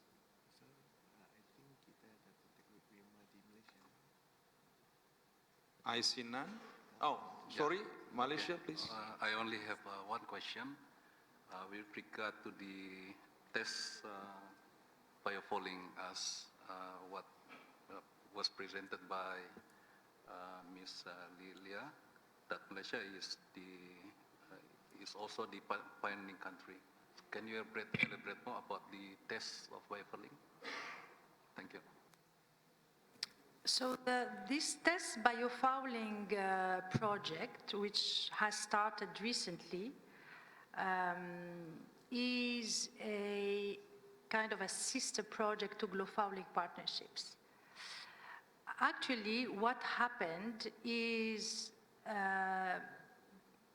there was a willingness from Norway, because Norway is the country which provided the funds for this test biofouling project, to increase the impact.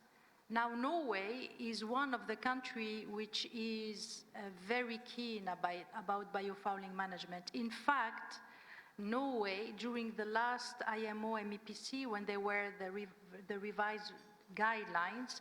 First of all, the chair of the correspondence group that revised the guidelines is from Norway.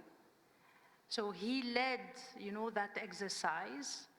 Second, during the meeting who adopted these guidelines, so during the last MEPC, Norway made a declaration that they are in favor of seeing these guidelines becoming a mandatory convention.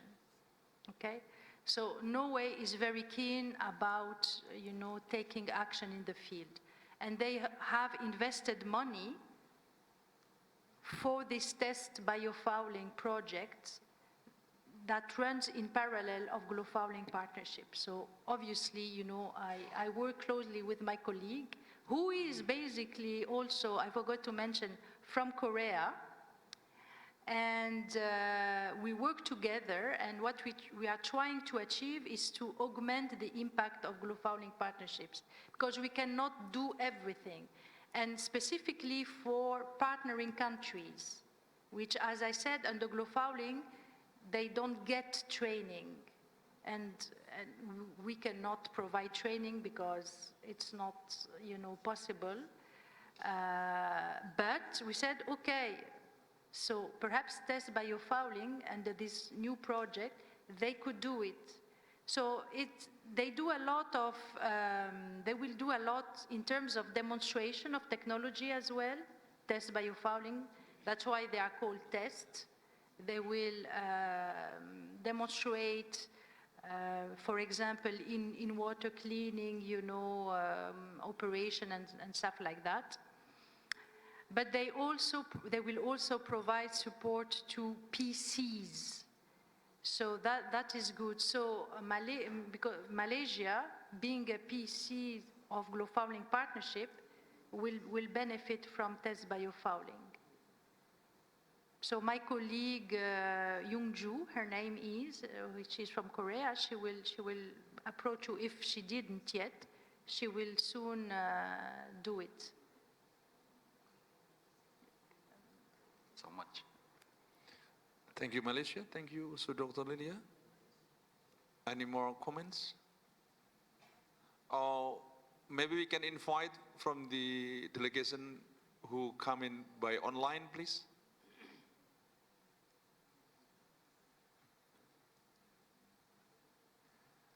If none,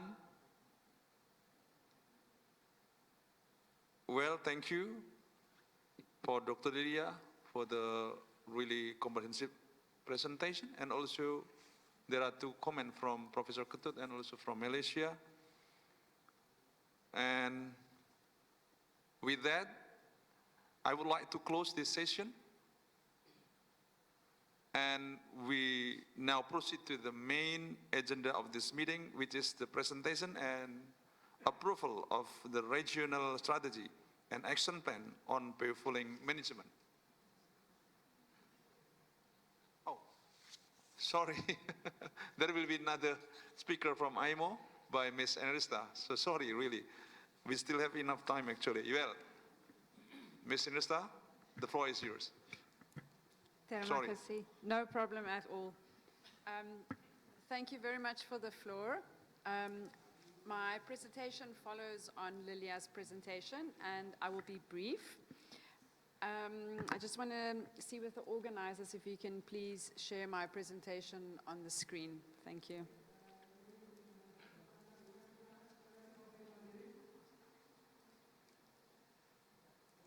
Thank you very much. Next slide.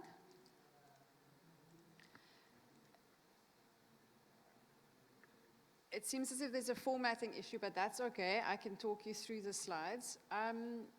Just a very brief background. We've now heard that there's 5 regions in this project. I'm not going to list all of them again. Next slide, please. Starting with this project from a regional level, there was a couple of steps in addition to the numerous publications that Lilia mentioned. There were a couple of steps that we did from a regional approach. first was we organized regional workshops, and we also compiled and distributed various supporting documents. These documents informed the work towards the draft regional strategies that we now have in front of us in all the regions.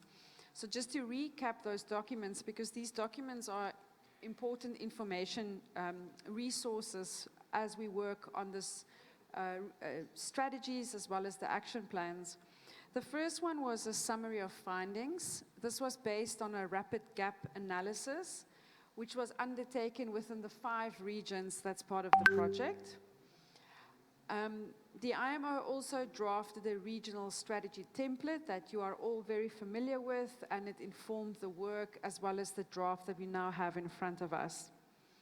We've had several regional task force meetings. Oh, perfect. Thank you so much. We've had several regional task force meetings, and in fact, this is the third one, and this is also the only region of the 5 regions that has had a third task force meeting. So congratulations to the region. There is really a lot of traction on this work. So PMC has made tremendous progress. The first meeting was held in 2022, and here we are in 2023 about to adopt and endorse an actual draft strategy. In Periska, just to also give you an indication of what's happening in the other regions, and you will recall that Lilia had a slide that showed different colors, green, yellow, and red. We've heard that all the regions have adopted or agreed on a regional task force for this work, as well as terms of reference for this work. So Periska is in the process of drafting their regional strategy. During the first meeting that was held in Egypt in 2022, the work commenced on the work. However, there's not a final strategy yet, only an advanced draft. SARCEP, we've had the first regional meeting 2022 in Maldives, almost exactly a year ago. And during that meeting, some work has commenced. However, only 3 countries were present, so the progress has not been that much. Then CPPS, again, there's a lot of movement in this region. This is one of the few regions that already had a strategy on invasive alien species. So they didn't start from scratch. They just incorporated biofouling management as well. Again, the work commenced in October last year. The regional strategy has since been finalized and endorsed. And the good news is that this region is already implementing some of its actions in its actions plan.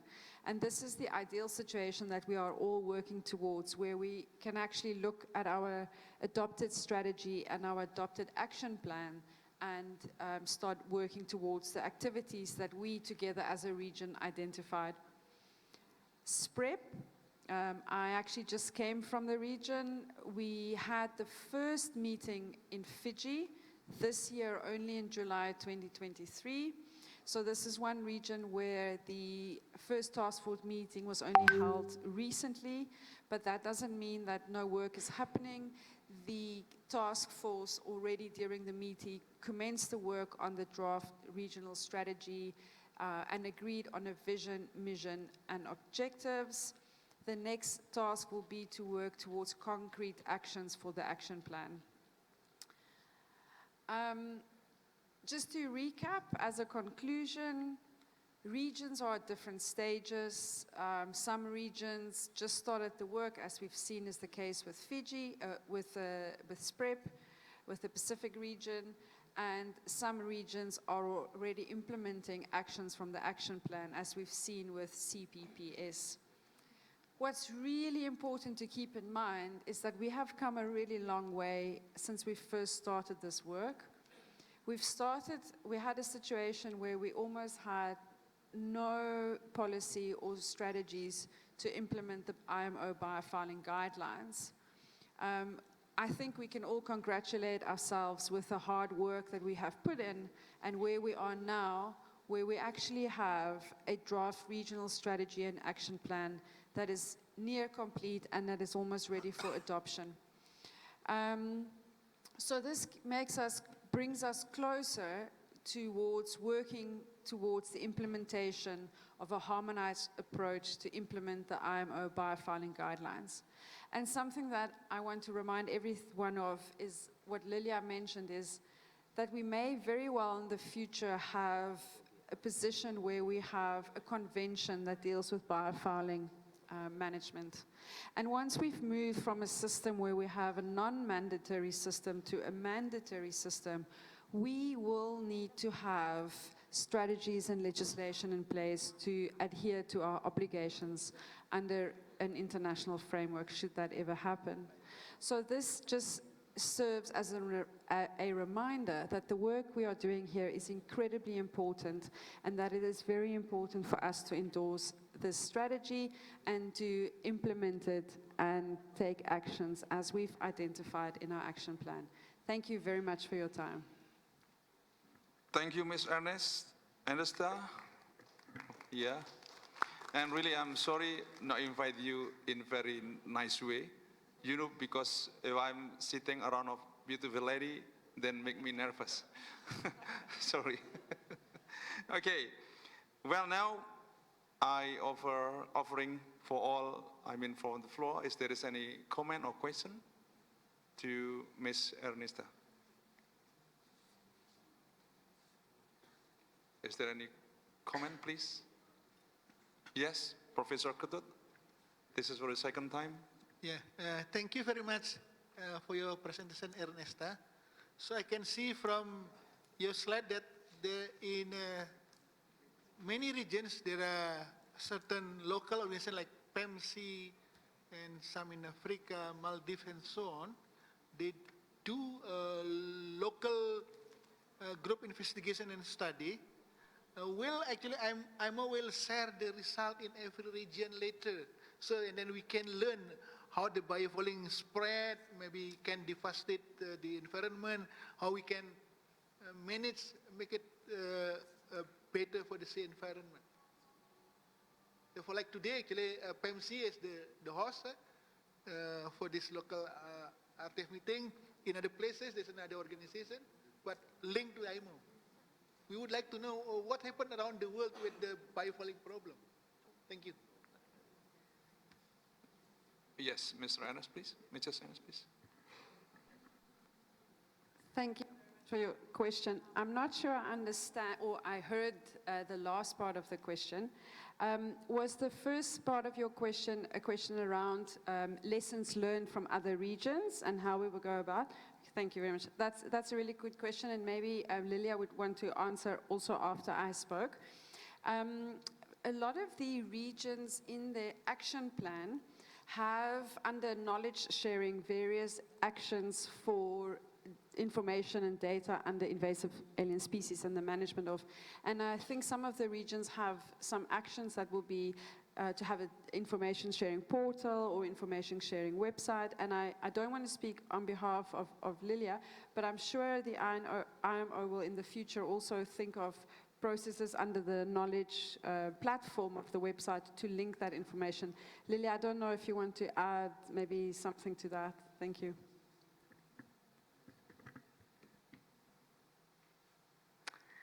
Yes, so a forum where this exchange of information happens already is the Global Project Task Force meeting, because this is where all the countries, all the regions, all the partners gather together to exchange information. The thing is that we only have 3 regional task force meetings during the project. So we had one at the beginning of the project, we had one last year, and we will be having one towards the end of the project. However, during these meetings, a lot of information is exchanged and the region can meet. So that is one thing. The other thing is that Ernesta will produce a report also bringing together or putting together all that was developed in the various regions, and that report will be a place where you will find information on what is happening on the biofouling management side in the region. So more, policy related, because this is what we're doing. We are developing regional strategies. So it's not a scientific report, but it's more policy related.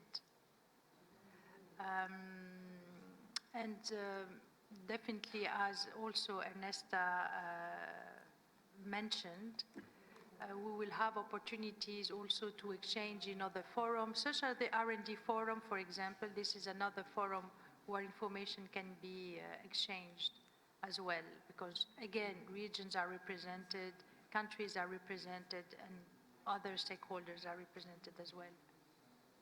But if you have, ideas or suggestions on how we can improve, let us know, how we can improve, exchange lessons learned.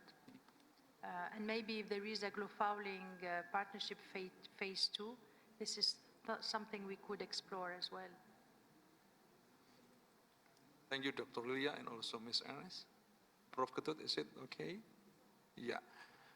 Well, is there any more question or comment, please? Since the time is already enough time for this agenda. If you don't mind, let us proceed to the next agenda if there is no more question. Well, now let us proceed with the main agenda of this meeting, which is the presentation and approval of the regional strategy and action plan on biofouling management.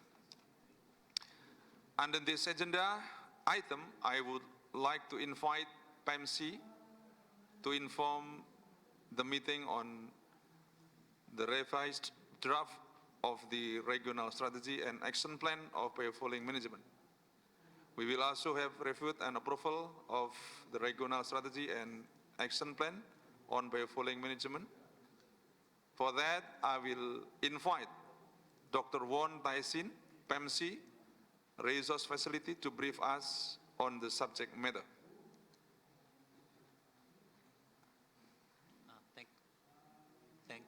Thank you, Mr. Chairman. Can you hear me? Thank you very much. The volume, please. Good morning, everyone. This is third RTF meeting, and I still see some new faces. Would you increase the volume a little bit?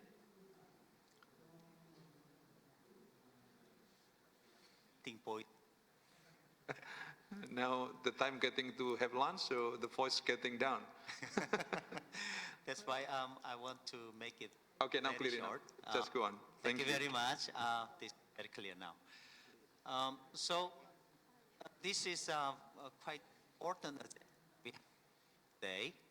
I see new faces. I believe that you read the document before you come, right? Some of them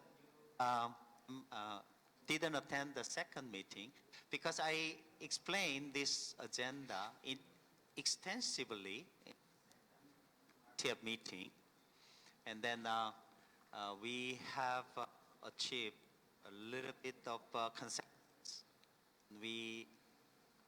Would you upload the presentation, please?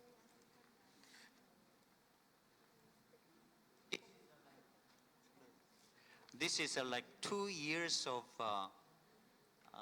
effort that we made on developing the regional strategy on biofouling management.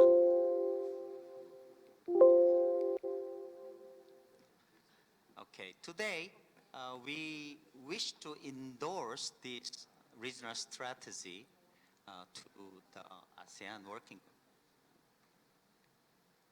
Hello. This is much better. Thank you very much. So now we have been developed this strategy for 2 years. So zero draft was circulated in April 2022, and first RTM meeting we reviewed the first draft, and then and the first draft was circulated in July, and then second RTM meeting we reviewed in November last year. So many of us, we sit together and then I explain it detailed, component by component and activity by activity. So we revised and circulated these two 2019 Executive Committee of PAMC. So we reviewed also. And then final draft was circulated last year. And then today, we still receive some of the minor changes. The countries submitted their comment. So we circulated the final draft. So this is the status now. And then objective is that this regional strategy will guide the countries in establishing national strategy and according to the vision and mission for managing biofouling in this region, and align the concerted effort of ES countries in managing biofouling through the strategic objective. We have 5 strategic objectives in this regional strategy, and assist the countries in implementing actions against the biofouling through the strategic action on the ground. Before I come up with the final version, I received a lot of comment that this strategy is quite straightforward and very simple to understand, because we developed this strategy based on the guideline developed by the IMO team. And Lilia and Ernesta did a very good job. So it's very straightforward. So I hope that you agree, right? And if I remind you, our vision is that we are trying to see that our region free from disruption of invasive aquatic species and enhance the energy efficient operation of ships. These are our vision. And then we have, to achieve this vision, we have 5 strategic objectives. One is support establishment of biofouling governance and promote R&D and technology exchange and build capacity and awareness and secure sustainable financing mechanism and enhance cooperation among stakeholders. Lots of countries, they also commented. So when we develop the national strategy and regional strategy, what we're going to do.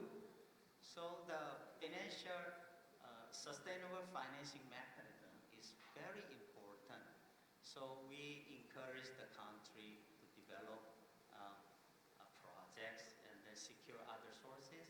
We, in our regional strategic action plan, we lay out what PAMC will do for the operationalizing the regional strategy. And our objective is, like, as I mentioned, 5 strategic objectives, and we lay out actions. So these actions are reviewed by the countries, and you provided the comments, and we revised. These are the final strategic actions. I believe that you have already reviewed this and then agreed, so I will not go in detail. But an establishment of national biofouling governance, this is quite important. So what we want you to do is establish your national strategy. So lead partner countries, have you developed already? You will develop the national strategy. So we want you to do all the country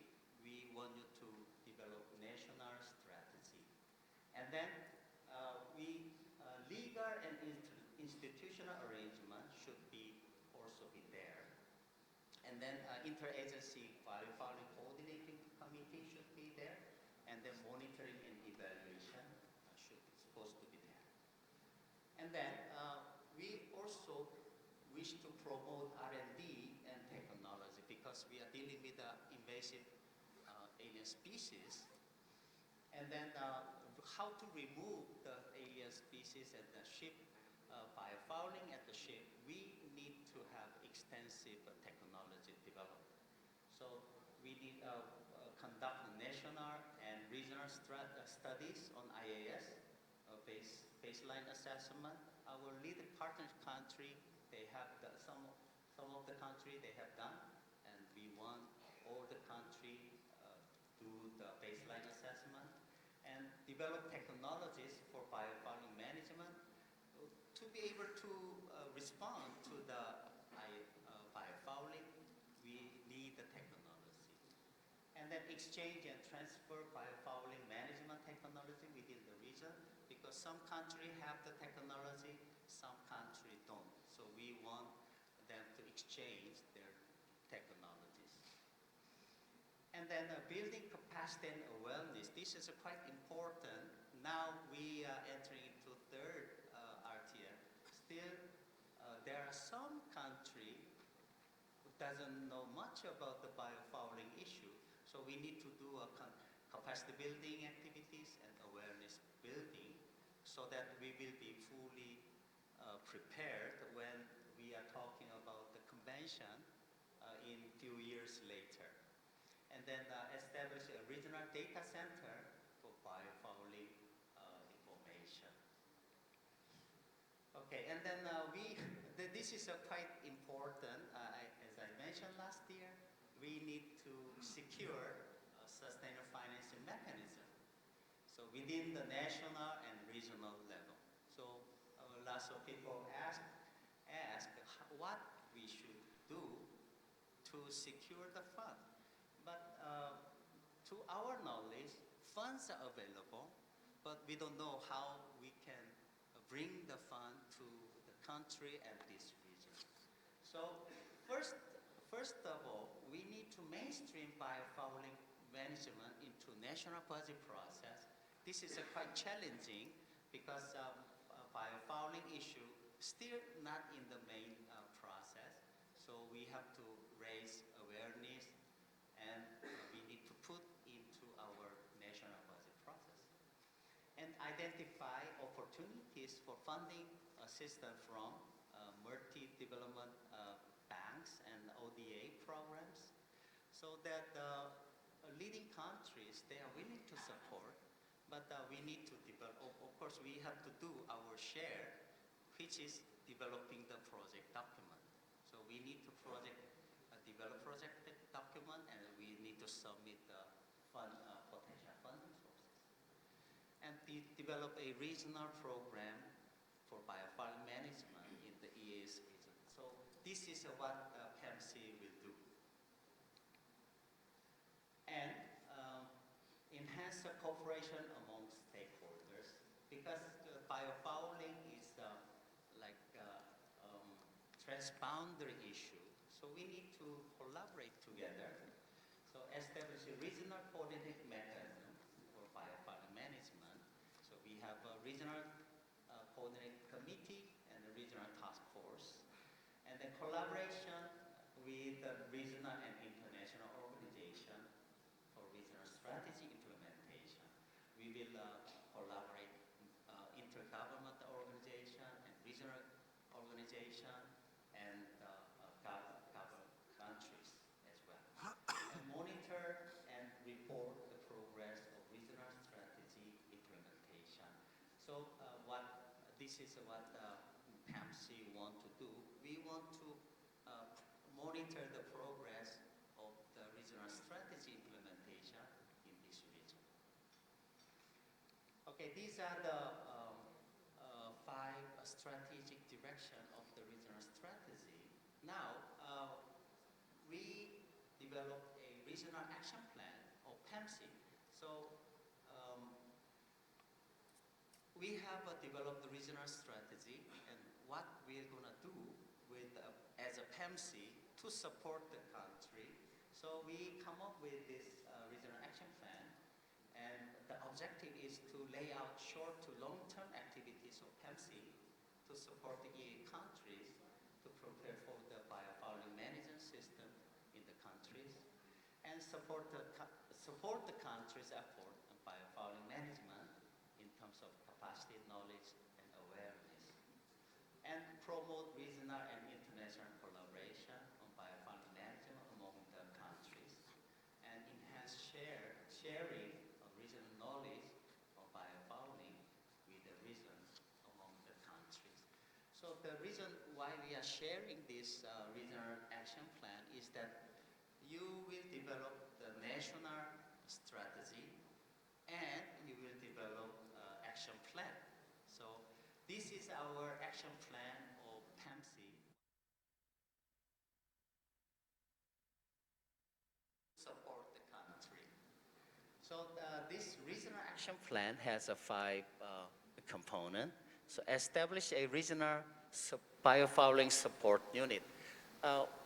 Whatever you do, you need to have a supporting unit. So PAMC is planning to create a regional supporting unit and then support the research and technology development on IAS and biofouling of the countries and operate the comprehensive awareness and capacity building programs and develop financing mechanism and fund mobilization because all the countries needs financial support.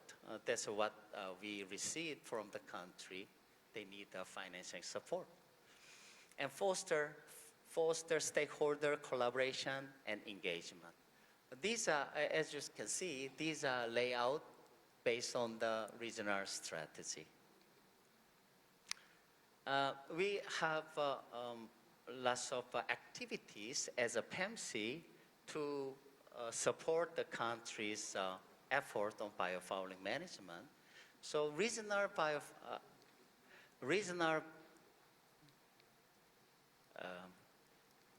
next. Yeah. First component is establish a regional biofouling support unit. We will set up and operationalize the support unit under the PRF and engage. We need the expert actually. So we either hire or bring expert from the country, and so we engage a multidisciplinary expert in biology and biofouling management and assist the ES countries in crafting policies. This is a national strategy. So some of the country need a support to develop their national strategy. So we, our secretariat will support the national effort and monitor and report the progress of the regional strategy implementation. And the second component is support research and technology development on AIS and biofouling. Establish a regional data center so that we can gather all the data generated from the country and that they do the survey, and then we share the information among the countries. PAMC has a sea knowledge bank, so there are lots of data available, so we want to share the data with the other region and the countries. And create a standardized protocol for AAS data collection method. There are lots of methodologies available, so we want to develop a standard protocol. And establish research and technology network and biofouling management. This is RTF and rosters of experts. And support the exchange and transfer of biofouling management technology. So we have a tech exchange fairs and technology marketplace. We promote exchange of the technology available for biofouling management. And operate a comprehensive awareness and capacity building program, develop and adopt IMO educational material on biofouling management. We have already available online learning platform of IMO. We may utilize, or we can custom fit to our region. And then organize workshops and trainings on biofouling management and host the regional conferences and conduct exchange and cross-learning visits. These are very helpful in capacity awareness and capacity building activities. And develop a financing mechanism and fund mobilization. We need to conduct a financial needs assessment, and then we will identify where we can bring the sources of funds. And develop, the key activity here is to develop biofouling management projects using GF funding and others. This will require talking with the IMO, because IMO also will develop the extension, or not extension, the new project. So IMO will develop a global project, but a global project, we have a very limited fund available for the country. So we need to somehow develop a regional project, but we have to see how we can develop this regional project, because this involves IMO and the countries. And then collaborate with the global financial institutes like the World Bank, Asian Development Bank, and other development agencies, USA, JICA, COICA. They are providing lots of projects. But what is important is we need to develop project document. So without project document, we cannot do anything. So we have to develop project document. We have to submit to the funding organization. We will, PAMC, as a regional organization, we will develop and we will submit. And explore innovative financial instruments, such as blue economy bonds. So these are quite popular now. We call it blended financing. We have a public and private funds available, so we are trying to utilize available financial instruments. Okay, stakeholder collaboration and engagement. We will we want to engage private sector, because private sector, they have technologies and they have already businesses operating, so they know what to do. So we are trying to engage them. And then international organization like IMO, of course, and CBDCF and ADB and other private support. Regional investors roundtable, we may organize, and organize a regional stakeholders committee meeting. This is a kind of a project steering committee meeting when we have a GF project and other projects. We will invite countries for the steering committee meetings. Okay, so in conclusion, we recommend that in collaboration with the IMO, country partners, and interested stakeholders, we, PAMC, want to develop a GF project. This will be discussed with the IMO, of course, because the GF project will be submitted by the UNDP. So we have many stakeholders to discuss with. But our intention of PAMC is that we want to develop a GF project. And then we can utilize the International Waters Program of GF or Star Allocated Fund of GF eligible countries. If you go to the GF webpage, you will see how much money the countries allocated under biofouling, under biodiversity and climate change. So we have funding available, and we want to utilize those funds when we develop GF project. And PAMC want to seek opportunity with the multilateral development banks and GCF and ODA programs. So ODA programs is quite popular now, and you have JICA and COICA in your country. You can talk to them. And as a PAMC, we will also talk to funding organizations to be able to bring in the funding for implementing the regional strategy. And PAMC will form a strategic partnership with other regional bodies, organizations, to implement shared objectives and activities under regional action plan. And we recommend the country that you may develop a GA project. We call it National GF Project because you already GF allocated your how much budget you are available. But you have to talk with GF focal points. There's two focal points. One is technical focal point, and the other is a political focal point. But usually they are environment ministry. Many of you are not environment ministry, so you have to talk with your environment ministry so that you can avail the GF fund.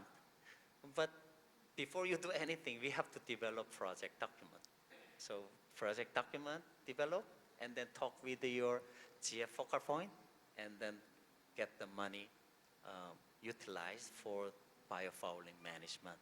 And countries, we suggest that country also seek opportunities with other multilateral development banks and the ODA programs within your country. Like at Timor-Leste, you have a COICA, JICA, all the development ODA agencies there. So you talk with those organizations. The bottom line is that as a regional organization, PAMC is willing to support countries' effort in securing funds for biofouling management, which means that if you want to develop a project proposal or document or project concept, we are willing to help you. Thank you, Mr. Chair. This is short briefing of the regional strategy. Thank you very much. Thank you, Dr. Won Tai-sin, for the briefing.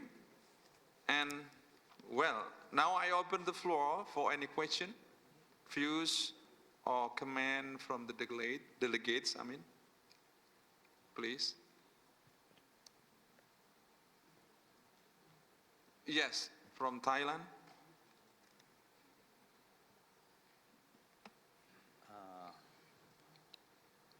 I'm not sure you have said it or not, but maybe I'm not following you. On the strategic objective, one, support establishment of national biofouling governance in the EAS countries. The action or activities, number 3, establish the national international interagency biofouling coordinating committee. This one has to be established for this task specifically, or actually in Thailand we have some the bodies that are working on the maritime transportation in the working group under the APEC. So that bodies can be this interagency or not?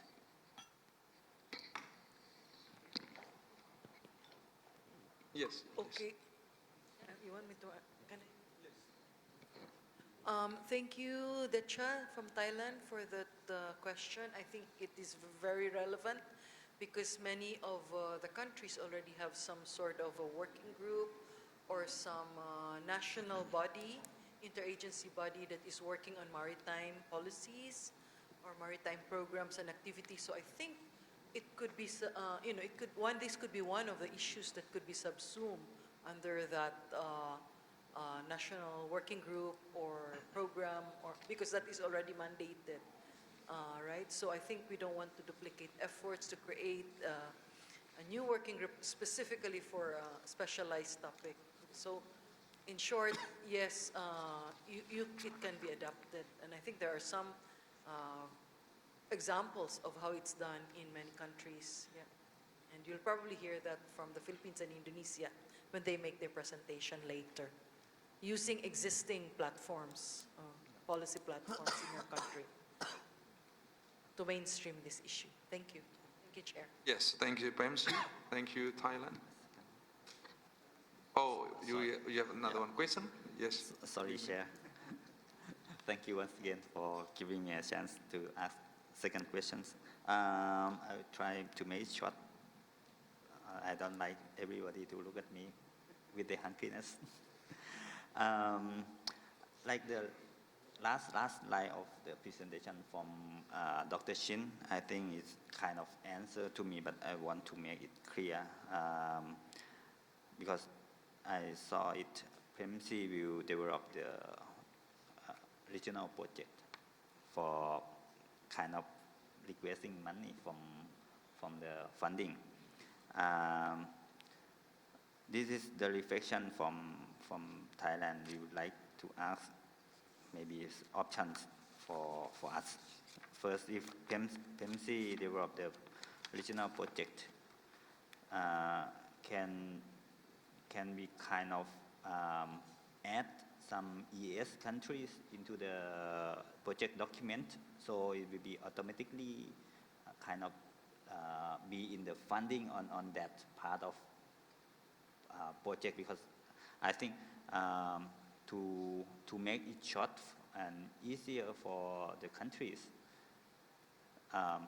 if we develop one document and add some assessment requirements from the countries, it will be easy for the countries who need that funding.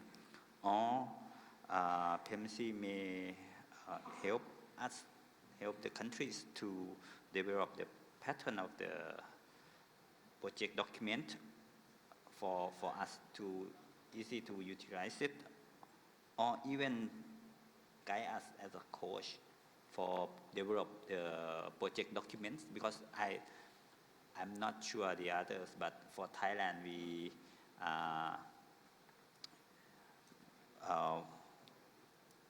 have to say frankly, we have very less capability to develop the project document to gain that funding, because many project documents of Thailand we got no response from the fund.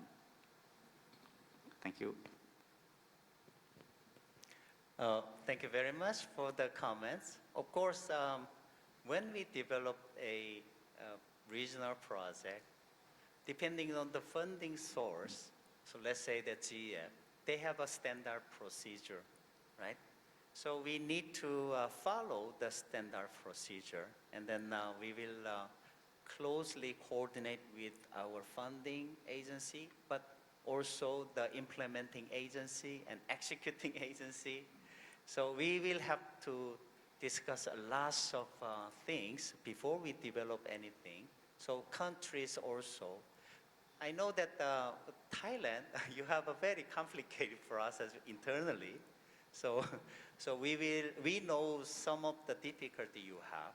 So we will initiate an extensive consultation process before we develop or submit any project. So that's why we are seeking the country's support on developing the project, because it will not be PMC's effort, but it should be a collective effort of the countries. So we will consult with you and then facilitate our development process. Thank you very much. Thank you very much for Thailand and also Dr. Sin. Once again, is there any more comment or question, please?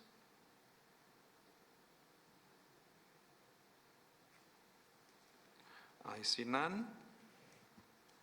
Well, if none, we proceed to country statement.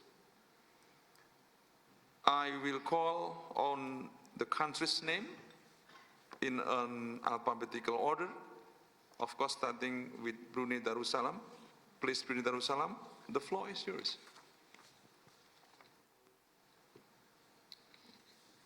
Thank you, Mr. Chair. Brunei Darussalam would like to express its support and endorsement of the Regional Strategy and Action Plan on biofouling management presented before us today. We firmly believe that this initiative is crucial for the preservation of our marine ecosystem and the sustainable management of our maritime resources. In alignment with our commitment to this endeavor, Brunei Darussalam acknowledge that the frameworks and the importance of strategy and legislation must be put in place. This step is essential to ensure a comprehensive and effective approach to biofouling management to be executed by participating countries in these regions. Moreover, recognizing the significance of financial sustainability in the successful execution of this regional strategy and action plans, adequate funding will enable the implementation of the strategy's objective and contribute to the overall success of these regional efforts. In conclusions, Brunei Darussalam remains committed to the regional strategy and action plans on biofouling management for its successful implementations. We stand ready to collaborate with fellow member states to address the challenges posed by biofouling and its impact on precious marine ecosystems. Thank you, Mr. Chairman. Yes, thank you from Brunei Darussalam. Next will be Cambodia, please.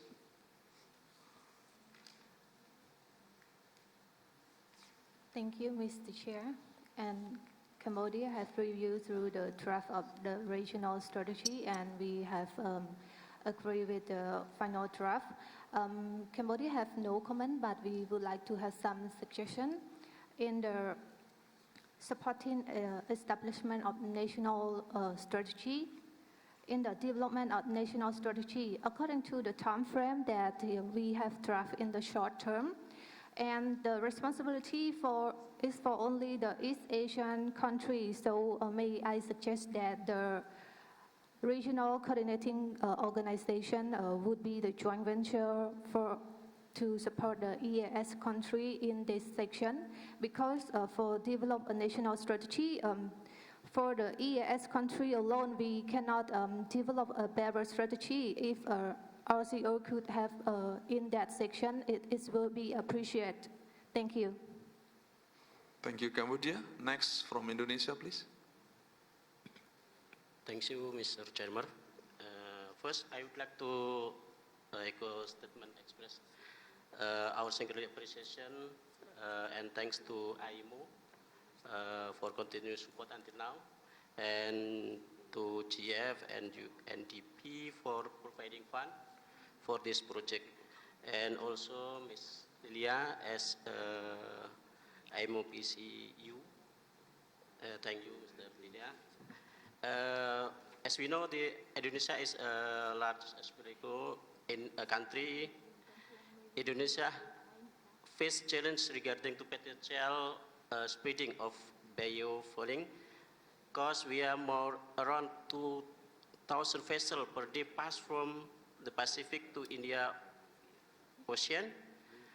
That way, potentially transferring harmful aquatic species through biofouling. We have hundreds of seaports and shipyards that also have the potential. Since biofouling is not only a national issue, we seek strong cooperation for other countries to minimize and eliminate the spreading of invasive aquatic species. Regarding the draft regional strategy, Indonesia believes that the draft is good enough to be used as a reference for biofouling management. Indonesia is currently in the state of preparing national economic assessment, will be presented today, and national strategy and action plan. After two documents are completed, Indonesia will also prepare an action plan for short-term and medium and long-term, according to what is contained in the draft regional strategy. Therefore, Indonesia strongly support for this regional strategy because it will be reference for Indonesia to implement the national strategy. And then finally, I thank all those involved, especially PMC, for preparing this draft regional strategy, and Indonesia hope this draft regional strategy can be help for all of us. Thank you. Thank you, Indonesia. By online, now we invite from Japan, please.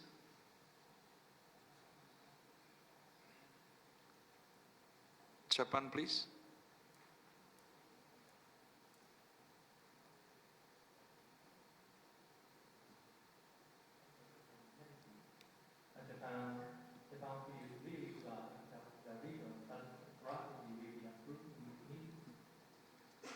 And Japan would like to promote technical development for biofouling in Japan.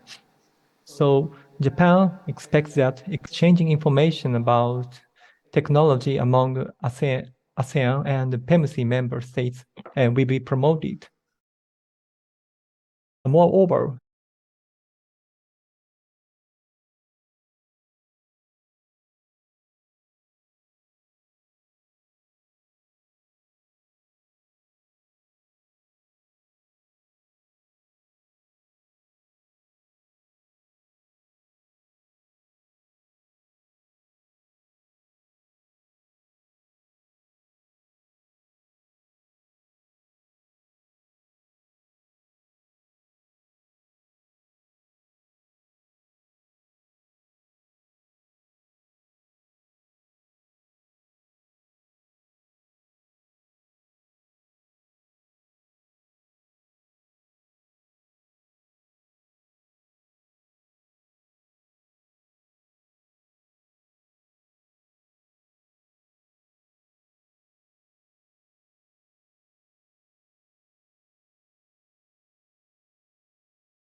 The critical issue of biofouling in East region. This comprehensive document reflects a well-considered approach to the mitigation of the environmental, economic, and safety risks associated with biofouling. Malaysia recognizes the importance of regional strategy that promotes sustainable practices and effective biofouling management across East region. The alignment of this strategy with international guidelines and best practices is commendable. We are confident that the implementation of this strategy will not only safeguard our marine ecosystem, but also foster economic growth and ensure the safety of maritime activities in this region. In principle, Malaysia agrees with the strategy objective and action plan outlined in this regional strategy. Therefore, Malaysia would like to support the implementation of this regional strategy within our respective capacity. We look forward to collaborating with all stakeholders to achieve its objective and address the challenges posed by biofouling. That's all from Malaysia. Thank you. Thank you, Malaysia. Let us invite Philippines, please. Thank you, Mr. Chair, and again, good day to all. We thank, of course, IMO and PEMC for making this activities possible. And we thank Dr. Shin for your presentation of the revised draft of our regional strategy and action plan. This strategy, we believe, will serve as an instrument for our region to collectively address and manage biofouling. Our respective administration, with our authority to implement measures for the protection of the marine environment, must work together with our maritime stakeholders to attain our ultimate goal to strengthen biofouling management. The finalization and implementation of this regional strategy will assist us in creating our respective national policies to minimize the role of biofouling as a vector for the introduction of invasive aquatic species in our waters. So for and in behalf of the Philippine government, I would like to convey our commitments. First, we agree to the draft strategy and action plan, and we commit to support and push for the approval of this strategy in various other maritime ASEAN mechanisms, such as the ASEAN Maritime Transport Working Group. The Philippines also, as a lead partnering country of the Biofouling Partnership Project, will continue to actively support the IMO, PEMC, and collaborate with other member states of IMO and ASEAN on activities and initiatives to manage biofouling in our region, even beyond the closure of this project. The Philippines also welcomes and appreciates any assistance, financial or otherwise, for the implementation of this regional and our respective national action plans.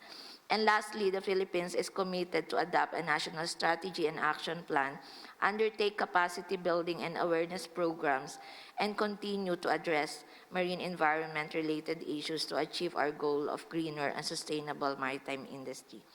So as stated in the mission and vision of the strategy, let us work together to protect and maintain healthy marine ecosystems that is free from the impacts of invasive aquatic species, as well as reduce greenhouse gas emission from ships through harmonized biofouling management practices and through an integrated efforts and systematic implementation of the IMO guidelines on biofouling management. Thank you.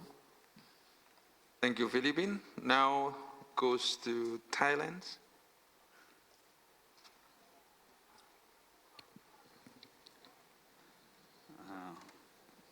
Good morning once again, all the distinguished participants, countries, delegates, and Surabaya.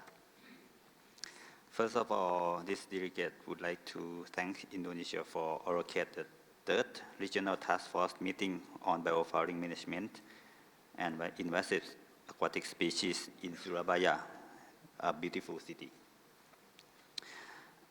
And Thailand would like to thank for work effort of PEMC and support from the IMO on drafting the regional strategy on biofouling management in the East Asian region. This region strategy will make our East Asian region countries, especially ocean, be as what it should be for the future of our resources. And Thailand recognized the declaration of the question that we have asked and got the response from PEMC and Dr. Shin, our consultant. So in conclusion, Thailand agreed this draft regional strategy on biofouling management in the East Asian region. Anyway, we have some concern that we would like to request for minor change, minor amendment on the actions and activities for 3 points. The first one will be the action or activities to develop national biofouling management strategy. We would like to add the wording or action plans at the end of the word strategy to make it more flexible for the member in the future, because strategy in some countries will be difficult for change. The second point will be to conduct the national and regional studies on IAS baseline assessment. We would like to make it more flexibility to add the word or stock or to become conduct national and stock or regional studies on IAS baseline assessment. The third one will be the action or activities that to establish a regional data center for biofouling information, building on existing platforms. We would like to propose the wording to add. It could be based on national circumstance or if applicable, because we see in the future some countries may don't have the same capability for provide the data or making the data center to the region. So if some countries they don't have the same capacity, they will be exempt for this action or activities in the futures. And the additional request, if possible, like in the question that I have asked you, I would like to request if you can add the wording on last one on the funding issue. To develop a regional program for biofouling management in the EAS region, we may put somewhere that PEMC will help to consult the EAS countries for developing the project document for submitting or seeking the fund. Thank you very much. Well, thank you, Thailand. Next, the time goes to Timor-Leste, please. Thank you, Mr. Chairman.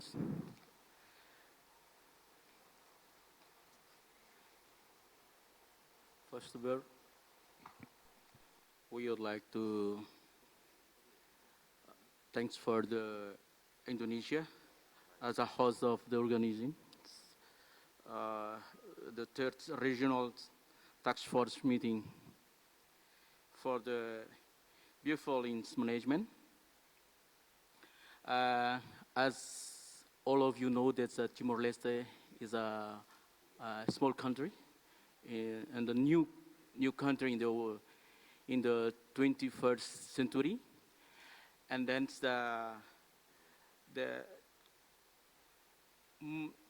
the movement of the ships come to Timor-Leste can be transferred invasive aquatic species to Timor-Leste.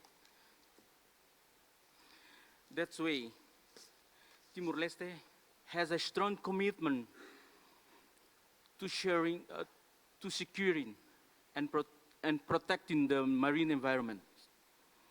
And then also Timor-Leste has a strong commitment to protect and overcome to spread of biofoulings in all of the ships, including the pillars in the port.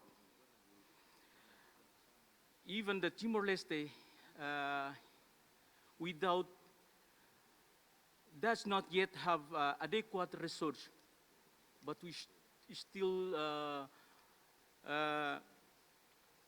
continue to observe what happens in our waters.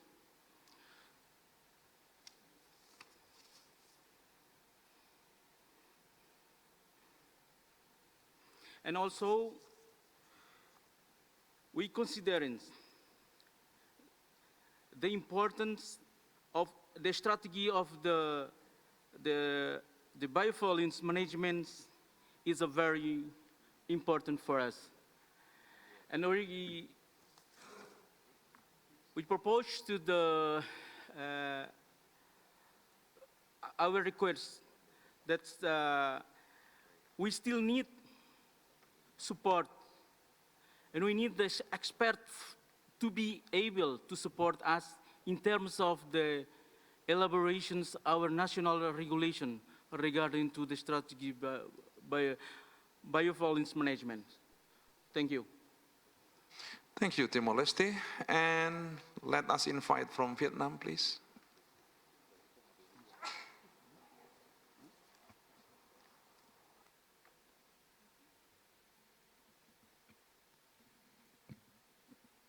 Hello, Secretariat, please. There is no sound from Vietnam. Yeah.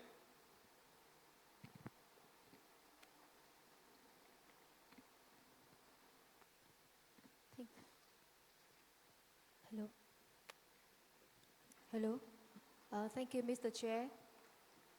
Ladies and gentlemen, first of all, on behalf of the delegation from Vietnam, I would like to thank the organizer as well as Indonesia for organizing the third regional task force meeting on biofouling management. As you know, Vietnam is a coastal with seaports and national fleet. We are very concerned about protecting the marine environment and preventing pollution from ships. To do this, Vietnam has actively participated in IMO conventions, programs, and meetings relating to maritime environment protection. Regarding participation in international conventions on biology, as we stated at the second meeting in the Philippines last year, Vietnam is already a member of the following conventions: the Convention on Biological Diversity (CBD), the FS 2001, and other conventions.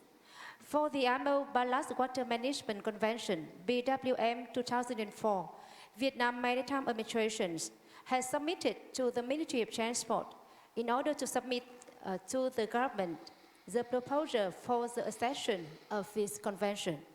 We expect to submit documents to the IMO at the end of this year. As for our next plans related to the treaty implementation, as expected, Vietnam will become a member of the BWM Convention by the end of this year.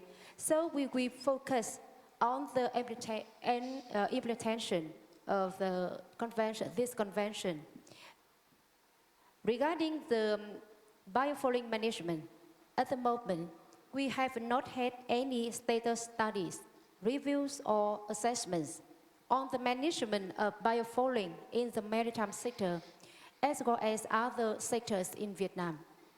Therefore, it's very difficult for us to apply this regional strategy on biofouling management, and it's very difficult for us to implement immediately this strategy.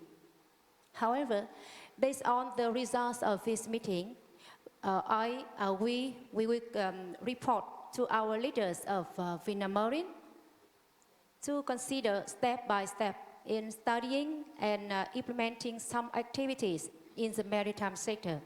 For example, investigating the current status of biofouling, current management status and biofouling treatment technology in Vietnam, evaluating the impact of biofouling in maritime sector in Vietnam in order to research and propose appropriate solution to apply to the maritime industry in Vietnam. On the other hand, in order to be able to have a smooth implementation of this strategy, we would like to receive experience sharing from Indonesia and the Philippines on implementation methods, documents, implemented reports, and etc. Regarding about the text of the draft of the strategy, we find very clear. However, we should consult the ASEAN MTWG meeting for the process of endorsement or formally approval in ASEAN. So it should be brought to the next MTWG for further discussion and consideration and decision. So thank you and wish our meeting a great success. Thank you. Thank you, Vietnam. And we still have remind for the time. It will be about 8 to more minutes. We would like to call on non-country members of the regional task force for their endorsement or statement as well. Before we are going to breaks, please, from non-members country.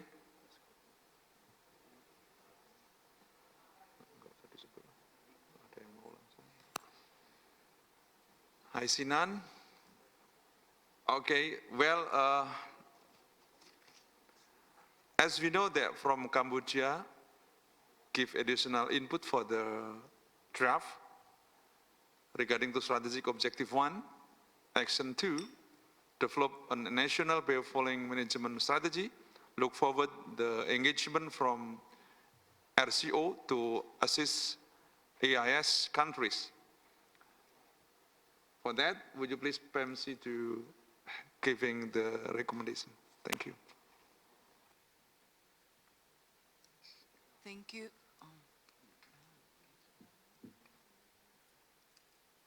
Thank you, Mr. Chair. Thank you to all country participants of the task force for what I hear was an endorsement of the strategy, although there were some, and there were very thoughtful statements of endorsements. We also note additional comments and request for technical assistance from many of the countries. First of all, on the conduct of the baseline studies or reporting to know what is actually the status of invasive aquatic species in your countries, or on the management, in your specific countries. So we hear that.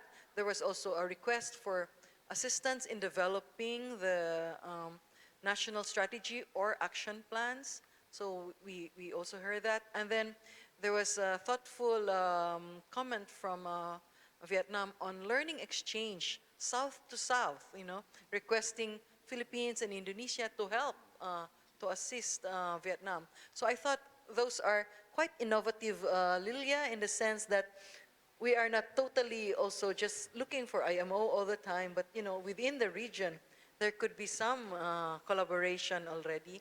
So those are very good, step-by-step approach. And Malaysia also mentioned, and so many countries about that.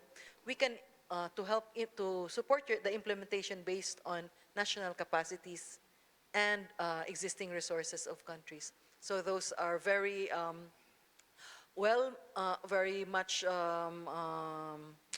accepted as good advice. The Philippines mentioned also that there could be some help in terms of promoting this at the ASEAN Working Group on Maritime Transport. I think we in the region acknowledge that we are in varying economic, political, even scientific contexts and resources. So we will do this in a step-by-step approach. We don't want to do, we want a harmonized plan, but respecting the pace and steps and processes per country.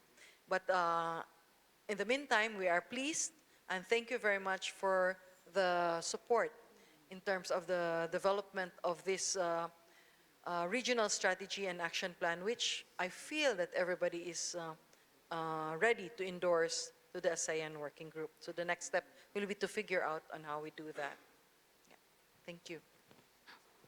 Thank you, FMC. I think also answering to the Thailand proposed additional input also, and the others comment from delegates. Well, thank you, delegation, for our agenda. And well, as a chairman, on behalf of the secretariat, I request copies of statement for documentation purposes to make clear and, of course, detail of your proposal for our document. So after this meeting, would you please send your copies of your statement to all of the delegates?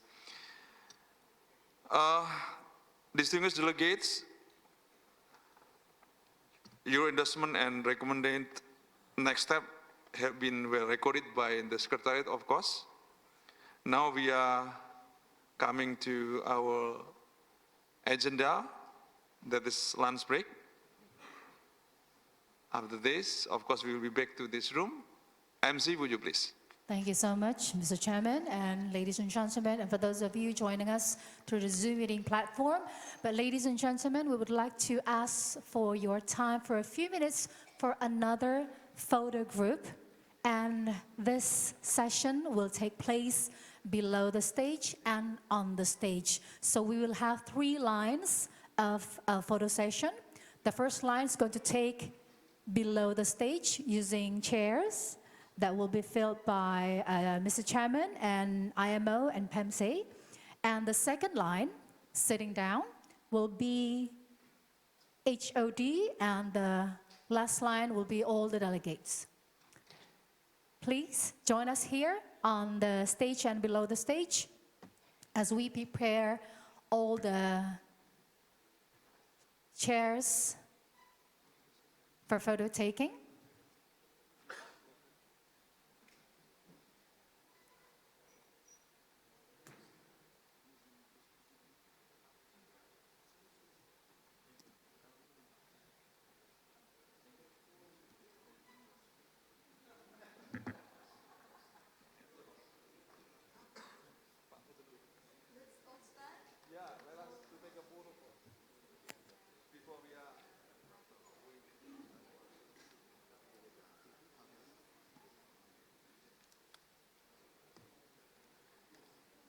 So once again, ladies and gentlemen, the first line that is in front of the stage, below the stage, is the chairman, IMO, and PEMSE. The second line on the stage, sitting down, will be HOD and everyone.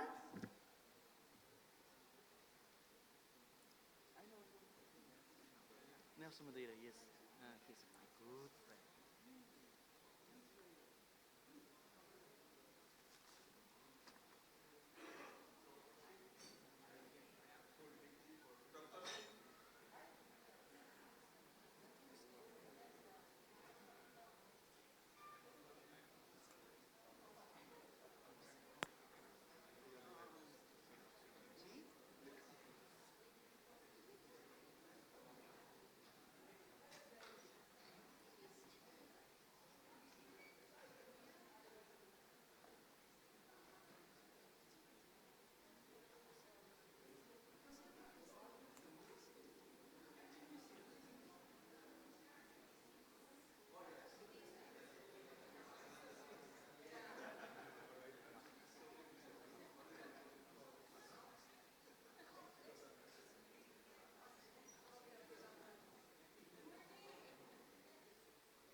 Silakan Bapak dan Ibu.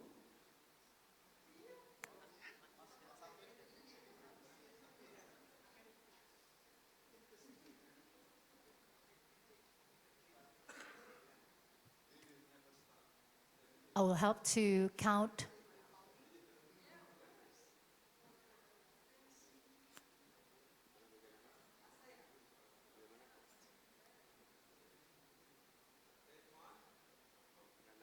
Everyone's position?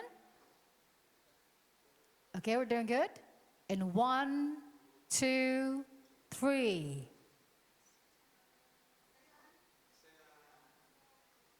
With the ASEAN, right? Okay. Another one. 1, 2, 3.